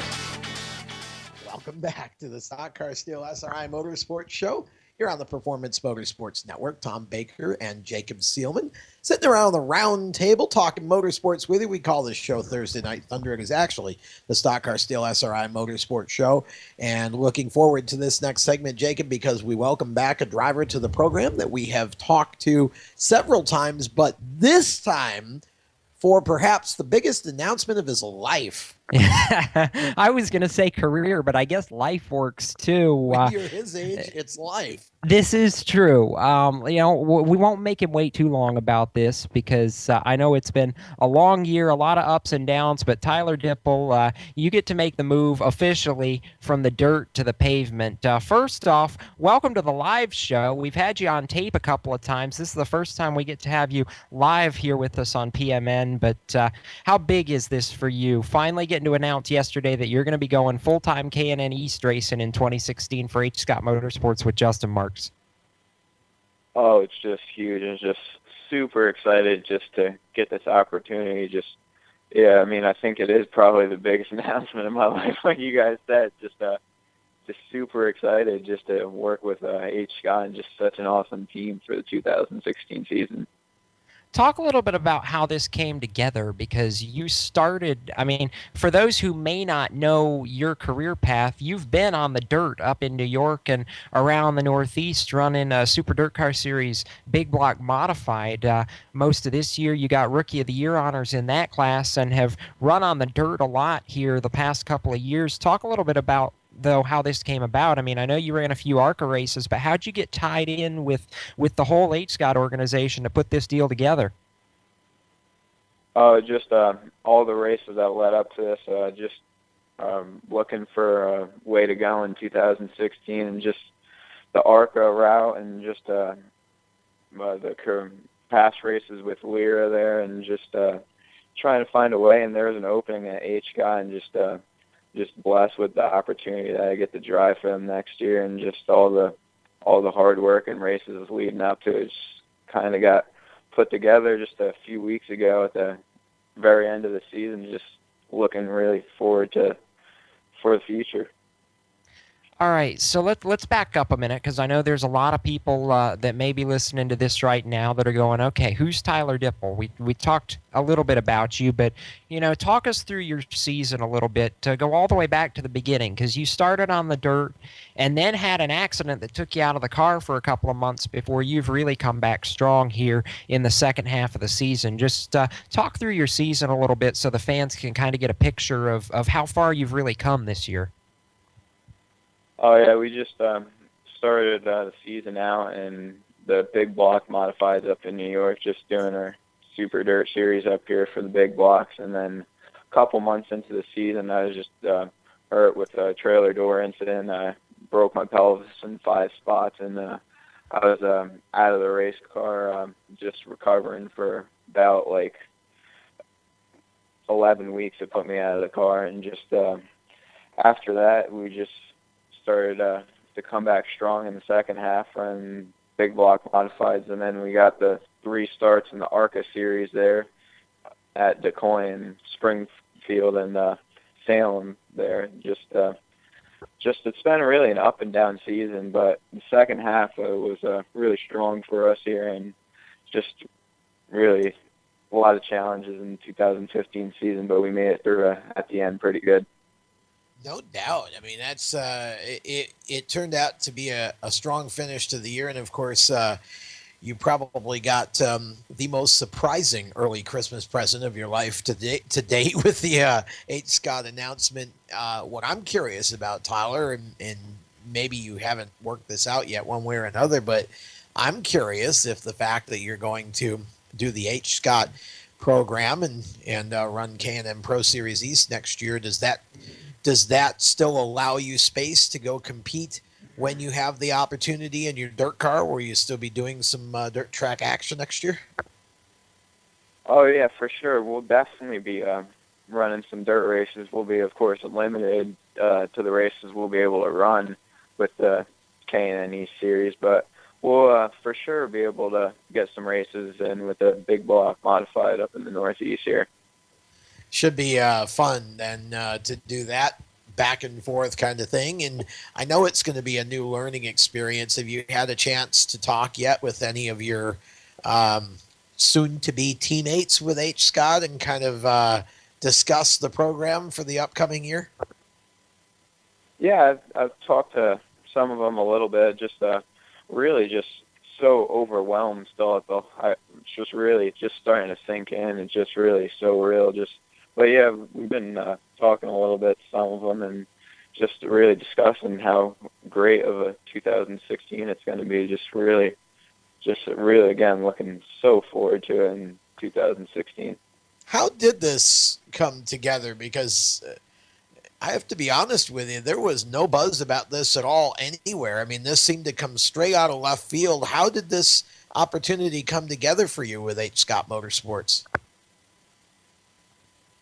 Really, we just, it was really a quick thing that came together. We just really started at, when we came down to race the World Finals and the big block modified, we went over and we were talking to all the people at H. Scott there and just discussing plans for 2016. We kept talking and things went on from there, and just there was one spot open and we got the last spot for the 2016 season. It was a pretty quick deal that got put together, but it got put together pretty quick at the end of the 2016 season there. All right, Tyler. So with the transition now to a full-time run in the K&N Series next year, obviously you're a little used to running for points. You ran with the full Super Dirt Car Series this year, but it's going to be a completely different animal getting used to that stock car.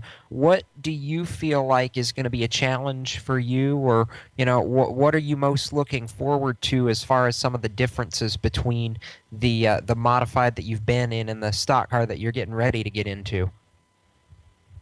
I'm just looking forward to all the changes. Mostly the bigger tracks. I'm really looking forward to running a lot of the bigger tracks because I really haven't got to run on a lot of those or have a lot of experience on those. But I'm really looking forward to getting a chance to run all those and with all the great names just to run with the competition, and just really looking forward to all that, and really just I really just can't even believe it still. I was going to say, it's got to be a pretty big deal to be able to look down and know that here in a couple months you're going to have a NASCAR sticker on the chest patch of your uniform. I mean, that's it's big, though. I know for dirt track racing, the dirt car name and the Super Dirt Car Series is big up in the Northeast, but, now you get to call yourself a rookie in one of the NASCAR Touring Series. How cool is that for you at 15 years old, knowing that you're going to get a shot to do this and try to make a mark, go after Rookie of the Year honors next year? Oh yeah, I think it's just so overwhelming. I think we could do it. I mean, I think the ARCA cars and the K&N cars are pretty similar, and I think the biggest thing to get used to with those ones was the weight transfer. I never drove anything with that much weight before, but I really like the way those cars drive with all the weight. It's just really more predictable what they're going to do, and I just really think we're going to have a really good 2016, and I think we could go for that Rookie of the Year and maybe more. I know you're excited about it, Tyler. I know a win is probably going to be high on the agenda of things for you guys to try and accomplish. I know you've had a lot of partners and supporters go into this season, and I'm sure a lot of people that you need to thank for the opportunity to come as well. Who makes it happen for you and your entire team? Oh, yeah, I'd like to thank my mom and dad especially, all the people that helped me get to this point, Glenn Sullivan, Matt Hearn, all my sponsors, Tycar, Trenchless Technology, DNA Con, Create, East West Marine, all the people, the crew, and all of my crew for 2015, just getting me to the point, and just all the people that have helped me along the way.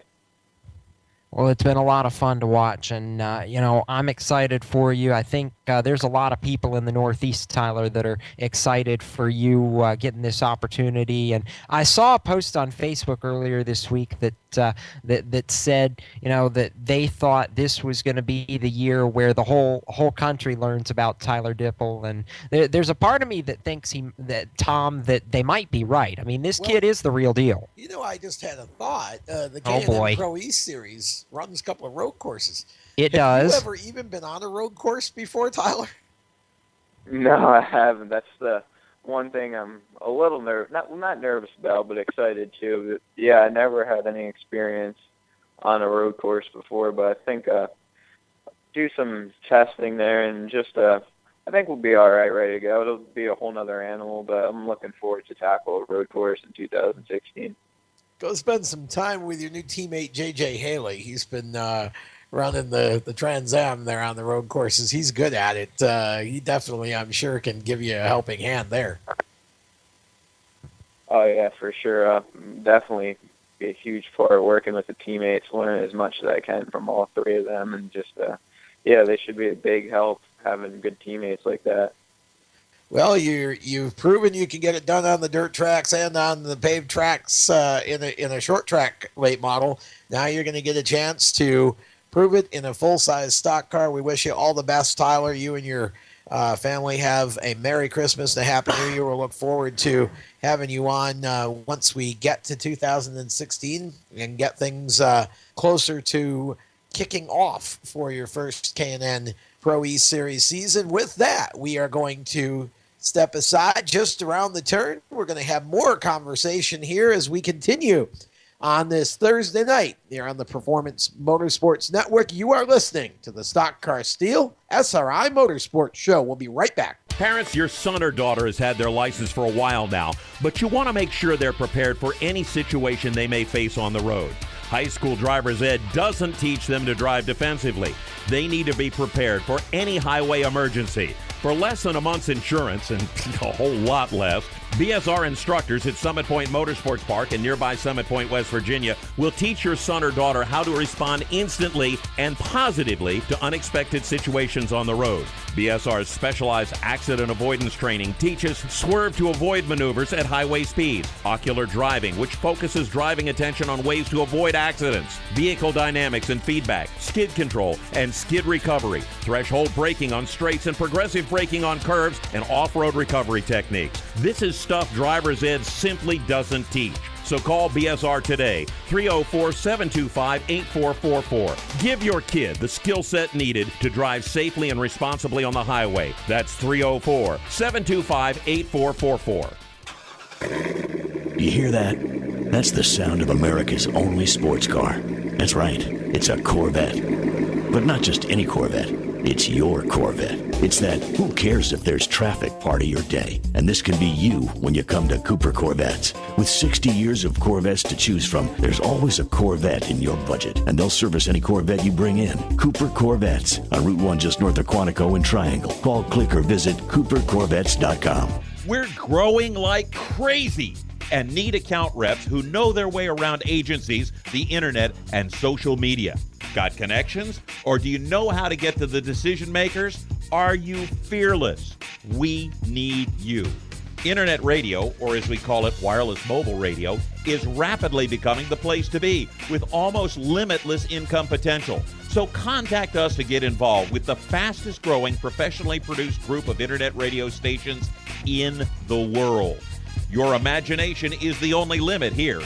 Call 717-749-0444. That's 717-749-0444. Or you can email us at scorpionradiogroup@gmail.com. You want to ask for Sue. Hi, this is John Ondrasik of Five for Fighting, here for RAD, the entertainment industry's voice for road safety. You know, style is a personal thing, and your lifestyle is your business.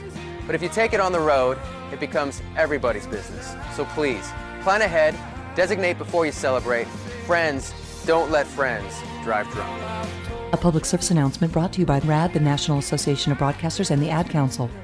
Let's go back to steel and aluminum stock cars and supplying the SRIs with Race Chaser Online Senior Editor Tom Baker and the Speed 77 Radio Cast. Steel, what? That was just awful. Well, that's close enough. I don't care.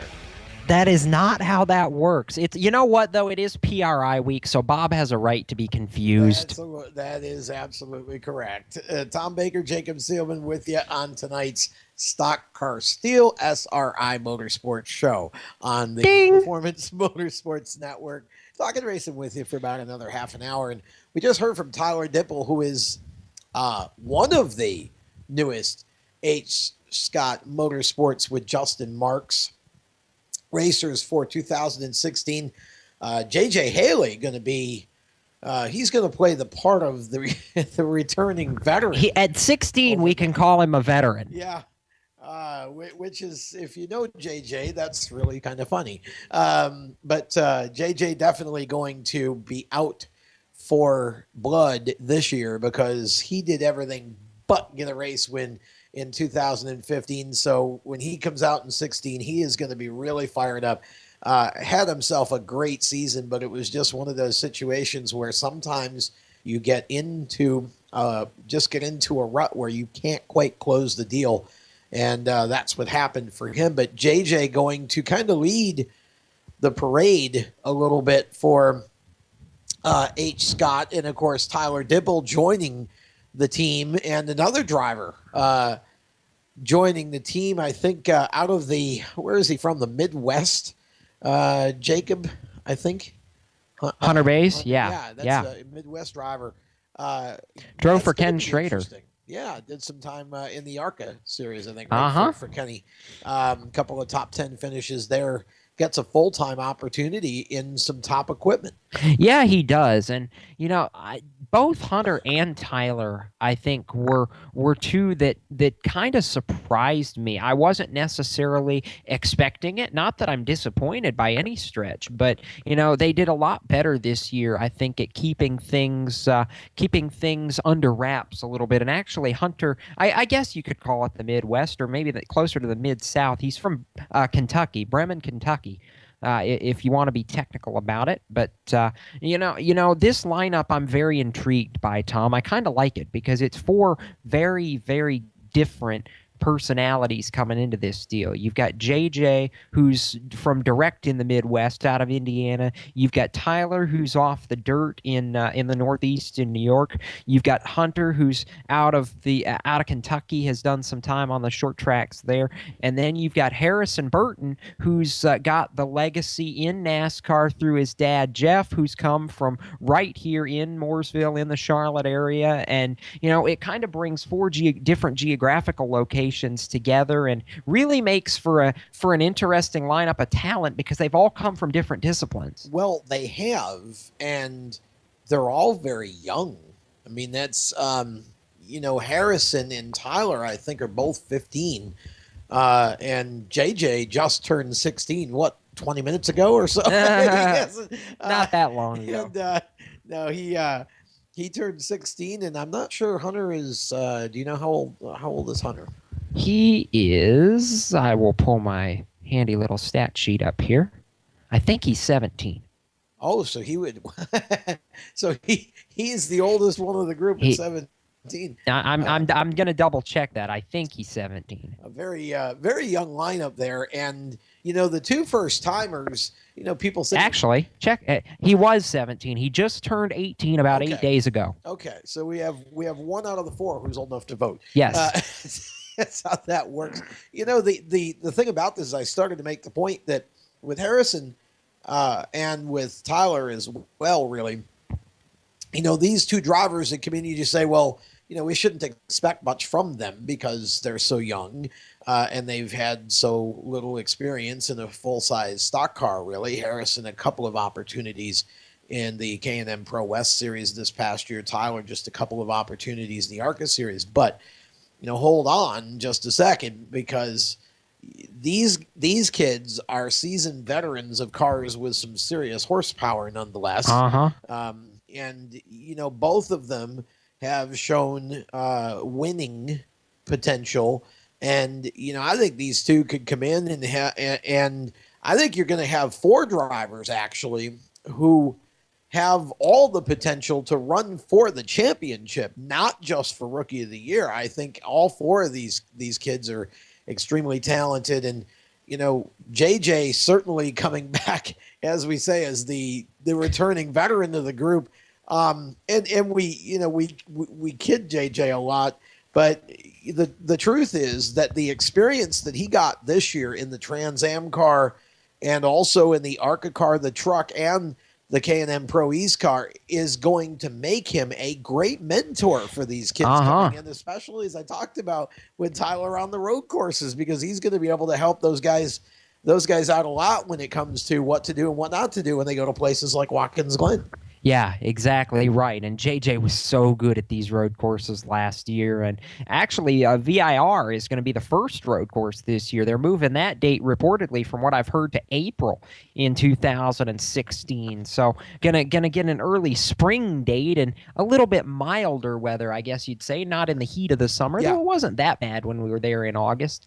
Love the facility. Can't wait to go back there. But yeah, it was actually nice when we were there in August. Yeah, it was 70-some degrees. I think it was a great day. But, no, JJ's great on the road courses. He's going to help these guys tremendously. I'm excited to see what Harrison can do, especially when we go down for the first race of the season at New Smyrna in February.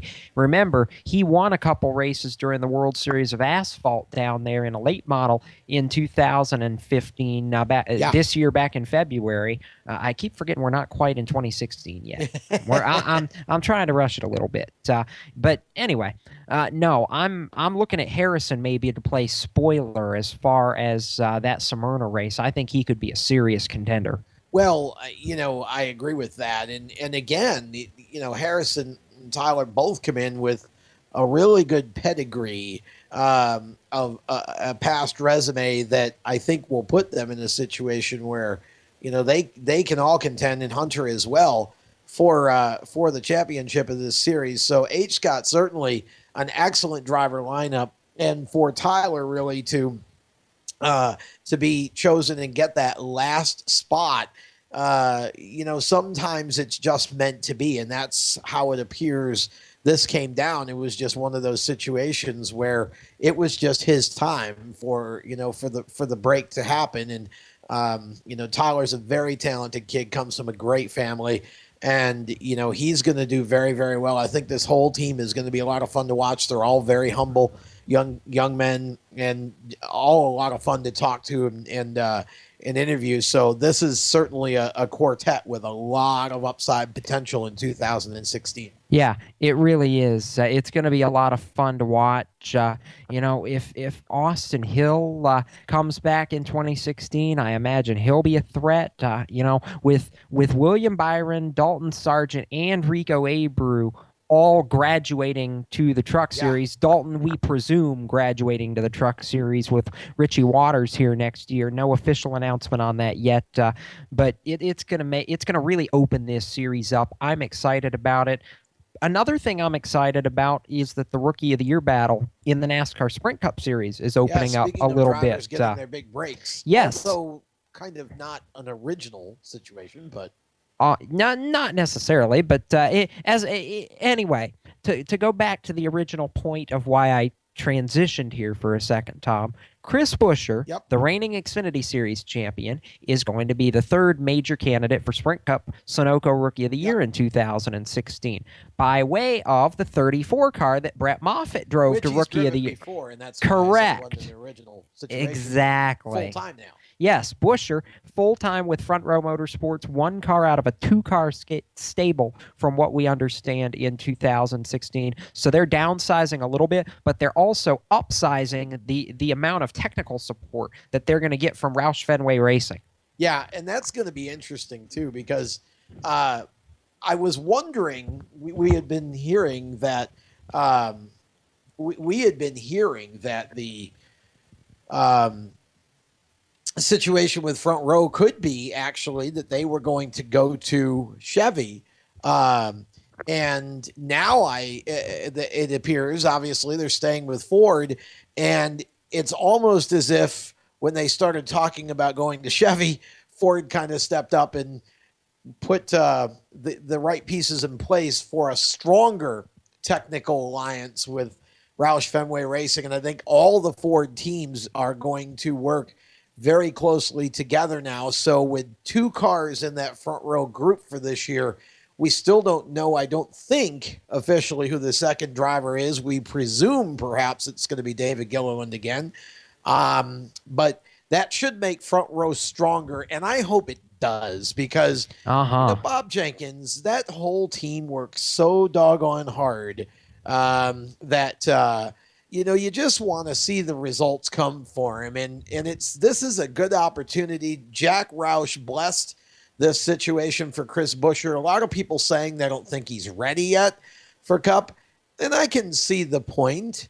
But at the end of the day, for as well as he did in the Xfinity Series this year, if you take out all of the Cup drivers who finished ahead of all the Xfinity regulars, Buescher would have been a steady top 3 to top 5 runner in Xfinity. So move him up to Cup and, give him the opportunity to, that's where he can take, obviously, now that you're at the top, you can take all the time you need to kind of grow into the part. I think it's a great move. Oh, I do too. And you know what? I think that it's great the 6 races that he ran earlier this year as well, because that gives him a little bit of experience already in getting comfortable. So I'm excited about it. I'm looking forward to it. Great kid. Loved getting to talk to him at Charlotte. Very excited for this opportunity and excited to see what he can do next year. And interesting that, he goes to the 34. And you've still got David Reagan. You've got Regan Brett Smith, Brett Moffitt out there. All of those guys, nothing official yet for them. Brian Scott, however, picked up a ride in the Cup Series for next year full-time. We think that announcement's coming tomorrow. Driving the 9 car. We think every source that I've talked to says that's a done deal. So we'll see when it becomes official. But Brian Scott expected to be named as driver of the number 9 for Richard Petty Motorsports. So, again, NASCAR silly season continuing. I'm still not convinced there isn't one more real shock coming between now and the end of the year, but we'll see. Meanwhile, we're going to step aside. When we come back, we will have our closing white flag segment here on the Stock Car Steel SRI Motorsports Show. So stick around. You are listening to the Performance Motorsports Network. Motorsports sales professionals. Performance Motorsports is looking to build a team of experienced media sales professionals to represent our programming to the industry's top companies, magazines, and racing series. If you have motorsports sales or marketing experience, know how to work with agencies, understand social media, and are incredibly creative when it comes to working with clients and promotions, then we want to hear from you. Top performers are richly rewarded. Your imagination is the only limit here. Call 717-749-0444. That's 717-749-0444, or email us at scorpionradiogroup@gmail.com. You want to ask for Sue. Every 30 minutes, another innocent person is killed due to a drunk driver. My best friend. My brother. My poor grandchild. My sister. My father. My husband. My mom. My mommy. Well, I've been afraid of changing, 'cause I've built my life around you. Stop these tragedies before they happen. Don't drink and drive. Do you love the sound of high revving motors and the smell of burning rubber? Do you want to get your car sideways right at the ragged edge of control? If you've always wanted to try drifting or learn to improve your drifting skills, Summit Point Motorsports Park, the Mid-Atlantic's premier motorsports facility, has the expert instructors and the specialized track to teach you how to drift and the skills necessary to drift competitively. From skid pad to open sessions, Summit Point Motorsports Park has the safe and open environment that allows drifters of all skill levels, new to intermediate, to get sideways and smoking. With a focus on safety and the skill set necessary to drift competitively, Summit Point Motorsports Park's Drift Nirvana is just the thing for you. Call for your reservation today, 304-725-8444. Or for more information, go online, summitpoint-raceway.com, or you can email them at office@bsrinc.com. Drift Nirvana, getting you sideways the right way. If you own a gun, you have a full-time responsibility. When you aren't using it, be sure it can't get into the hands of curious children, troubled teenagers, a thief, or anyone else who might misuse it. Your family, friends, and neighbors are all counting on you. Remember, always, lock it up. For more information on firearms storage safety, visit ncpc.org. This message brought to you by the National Crime Prevention Council, the Bureau of Justice Assistance, and the Ad Council. Time for more of the Stock Car Steel SRI Motorsports Show on PMN. Here's a man who's in great shape. Round-ish shape. Give it up for Tom Baker. Tom Baker for the 2016 Winter Olympics or Summer Olympics, whatever Olympics. The Humpty Dumpty competition. I don't know what else. What do you do when you're in the shape of a ball? Hey, there are plenty of ball sports at the Olympics. Believe me, I just went to buy a suit today. I found out exactly how much of a shape round really is. Just gave the folks nightmares trying to size me up. Anyway, I think my tailor is suicidal now. But welcome back to the Stock Car Steel SRI Motorsports Show here on PMN. We are in the closing segment of tonight's show. And again, when we look at where we're at in terms of the calendar, most of the racing is pretty much over for the year. Now, as we start to get into the holiday season, the Winter Heat Series at Charlotte Motor Speedway for the Legends and Bandolero cars, that gets started this coming Saturday. You've got the Indy Invitational as part of the PRI show, which we've referred to several times. And for those in our audience not familiar, we should explain that is the performance racing industry trade show in Indianapolis that takes place this week. Where you get news about just about everything in motorsports. You get news, and of course, there's all kinds of vendors, and it's really the main trade show for the motorsports industry, particularly the performance part of it. It's the main trade show of the year, and this year, as part of the festivities there, some folks have put together an indoor dirt race that involves two different divisions, the midgets and also the mini outlaw cars, and each of them have their own carts, whatever. It's not, honestly, I don't like to call them carts because it's almost an insult, because they're so difficult to drive and they're so fast that to call them a cart is almost an insult to, and it makes it to me, it kind of cheapens it. But anyways, the mini outlaw division and the midgets both running invitationals. They are going to be on pay-per-view. And that should be a lot of fun to watch. This is a track that's being put in at the field house where the Indiana Pacers play. And there's a Pacers game actually on Friday. And then from Friday night to Saturday morning, they're going to actually put the track in and put on the show on Saturday. So that should be a bunch of fun. Drivers from all over the country, some of the best in open wheel midget racing, going to be involved. It was by invitation only. So That should be a lot of fun. So that's going on. But here's what's interesting about this time of the year. We've been talking about silly season for drivers. You've got a whole other silly season for other positions in racing, like crew chiefs and broadcasters, and everybody kind of trying to reshuffle the deck, and senior management, fill open spots for for the following year. It makes it a very intriguing time of year. You've got you heard from Kyle Souza back in the first hour, all of the driver changes and the new combinations, new things that are going on up in New England. So for those of us who do shows like this, it's really not a time to slow down at all. In fact, it gets busier as far as news goes. It gets busier for about the next 30 days to 60 days or so than it is most of the time during the year. And of course, you've got a big race, Jacob, that's coming up at the end of the month that you always cover for us. And I know you're going to start really hitting the previews on that hard in the coming days and weeks here as it leads up to the Rumble. Actually, that's going to start on Monday, as a matter of fact, on Race Chaser Online. The 18th annual Rumble in Fort Wayne Indoor Midget Championships, and it is going to be a wild amount of fun. It always is. This is an indoor midget event in the Allen County Coliseum Expo Center in Fort Wayne, Indiana. It's a 6th-mile track where they lay down Coke syrup on the concrete, get the cars to rubber it up, and voila, you've got a flat racetrack. And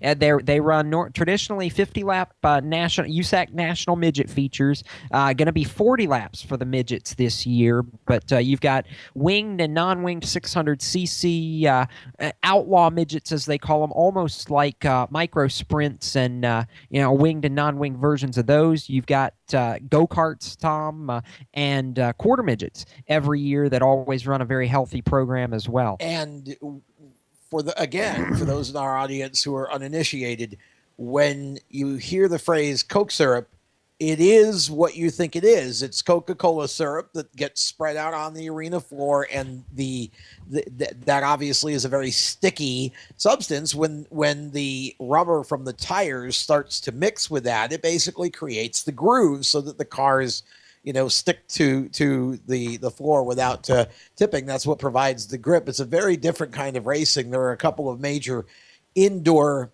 go-kart Coke syrup events that take place this time of the year as well. One just took place at the New York State Fairgrounds in Syracuse, New York, this past weekend. And we've got one coming up this weekend right here in the North Carolina area in Greensboro, the King of the Concrete, which is always a big event for the go-karts. Again, all of them Coke syrup type events. So still a lot of indoor racing, a lot of stuff going on. And so it's a fun time of year.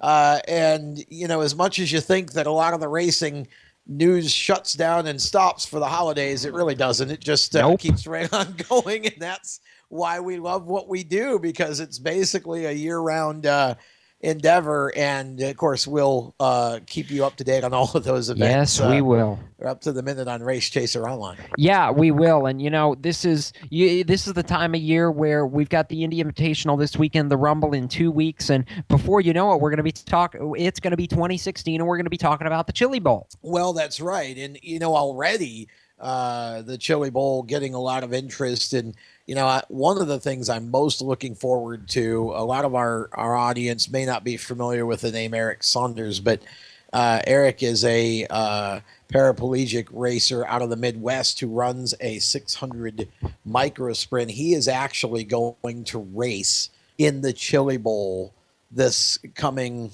January. That is going to be so cool to watch. I am really excited for what Eric can do. That's a young man who is just a great inspiration to all of us. And, through the use of hand controls, he's able to get in the car and race and win. And, that's the kind of a story that you want to follow. And Eric going to be one of probably 200 or so drivers that are going to enter this Chili Bowl event. I want to say we've averaged about 220 the last 4 or 5 years. Again, that's an indoor event that is a dirt track.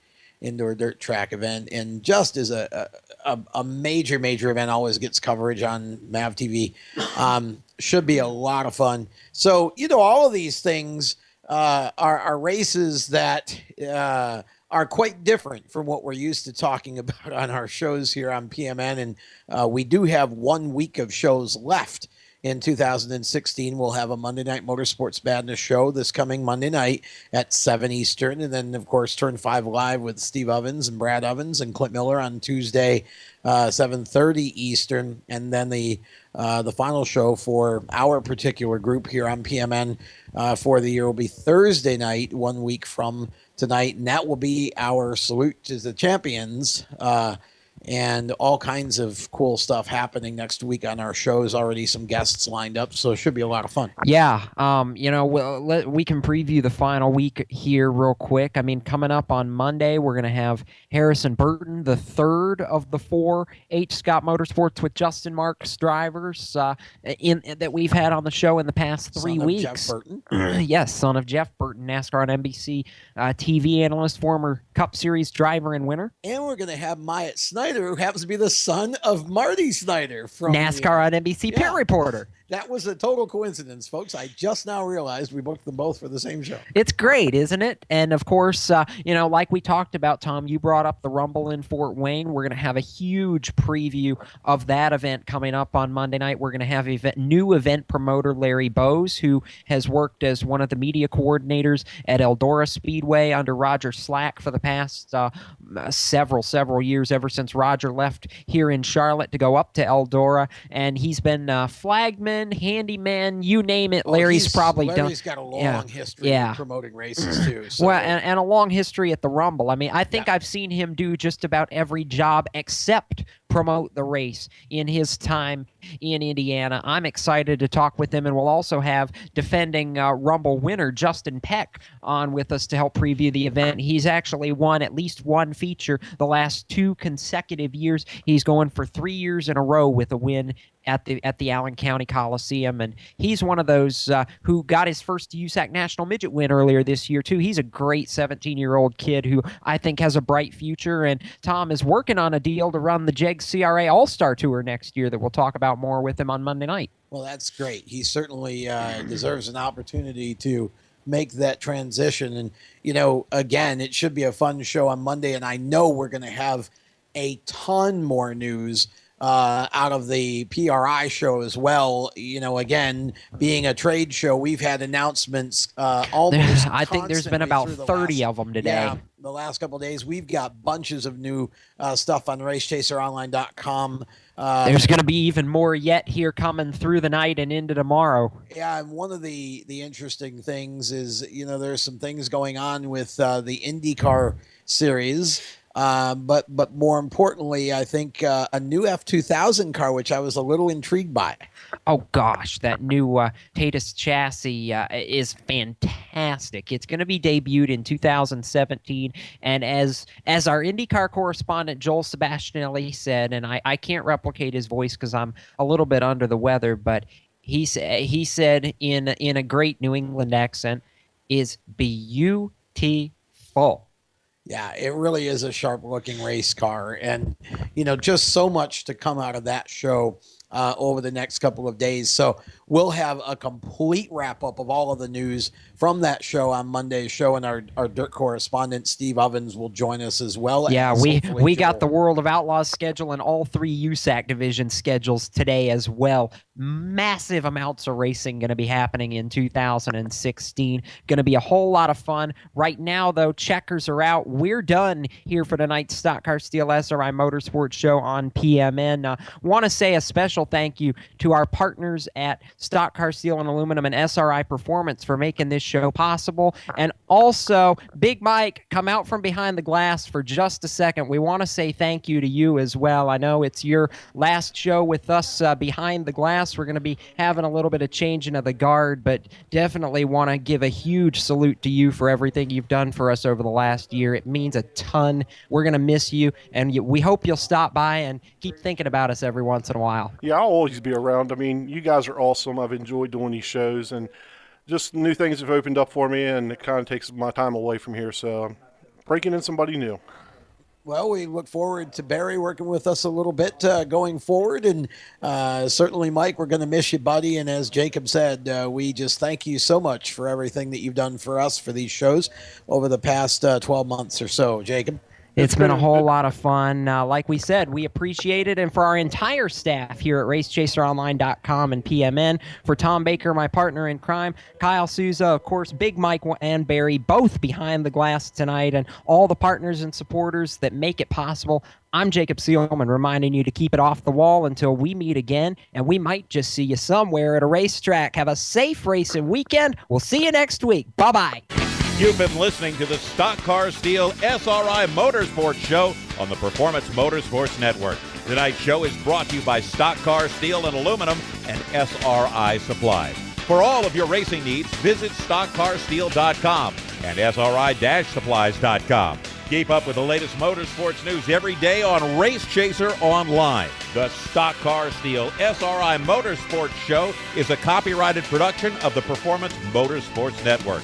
www.performancemotorsportsnetwork.com, a member of the Scorpion Radio Group, Inc., and may not be rebroadcast, replicated, or saved in any media without the explicit written permission of PMN. Check out our Facebook page or our section on the PMN website. The opinions expressed on this program are those of the host, co-host, and guests, and do not necessarily reflect those of the management and ownership of either the Performance Motorsports Network or Scorpion Radio Group Incorporated, the advertisers, or the marketing partners. Be listening again next week for more great motorsports programming right here on the Performance Motorsports Network.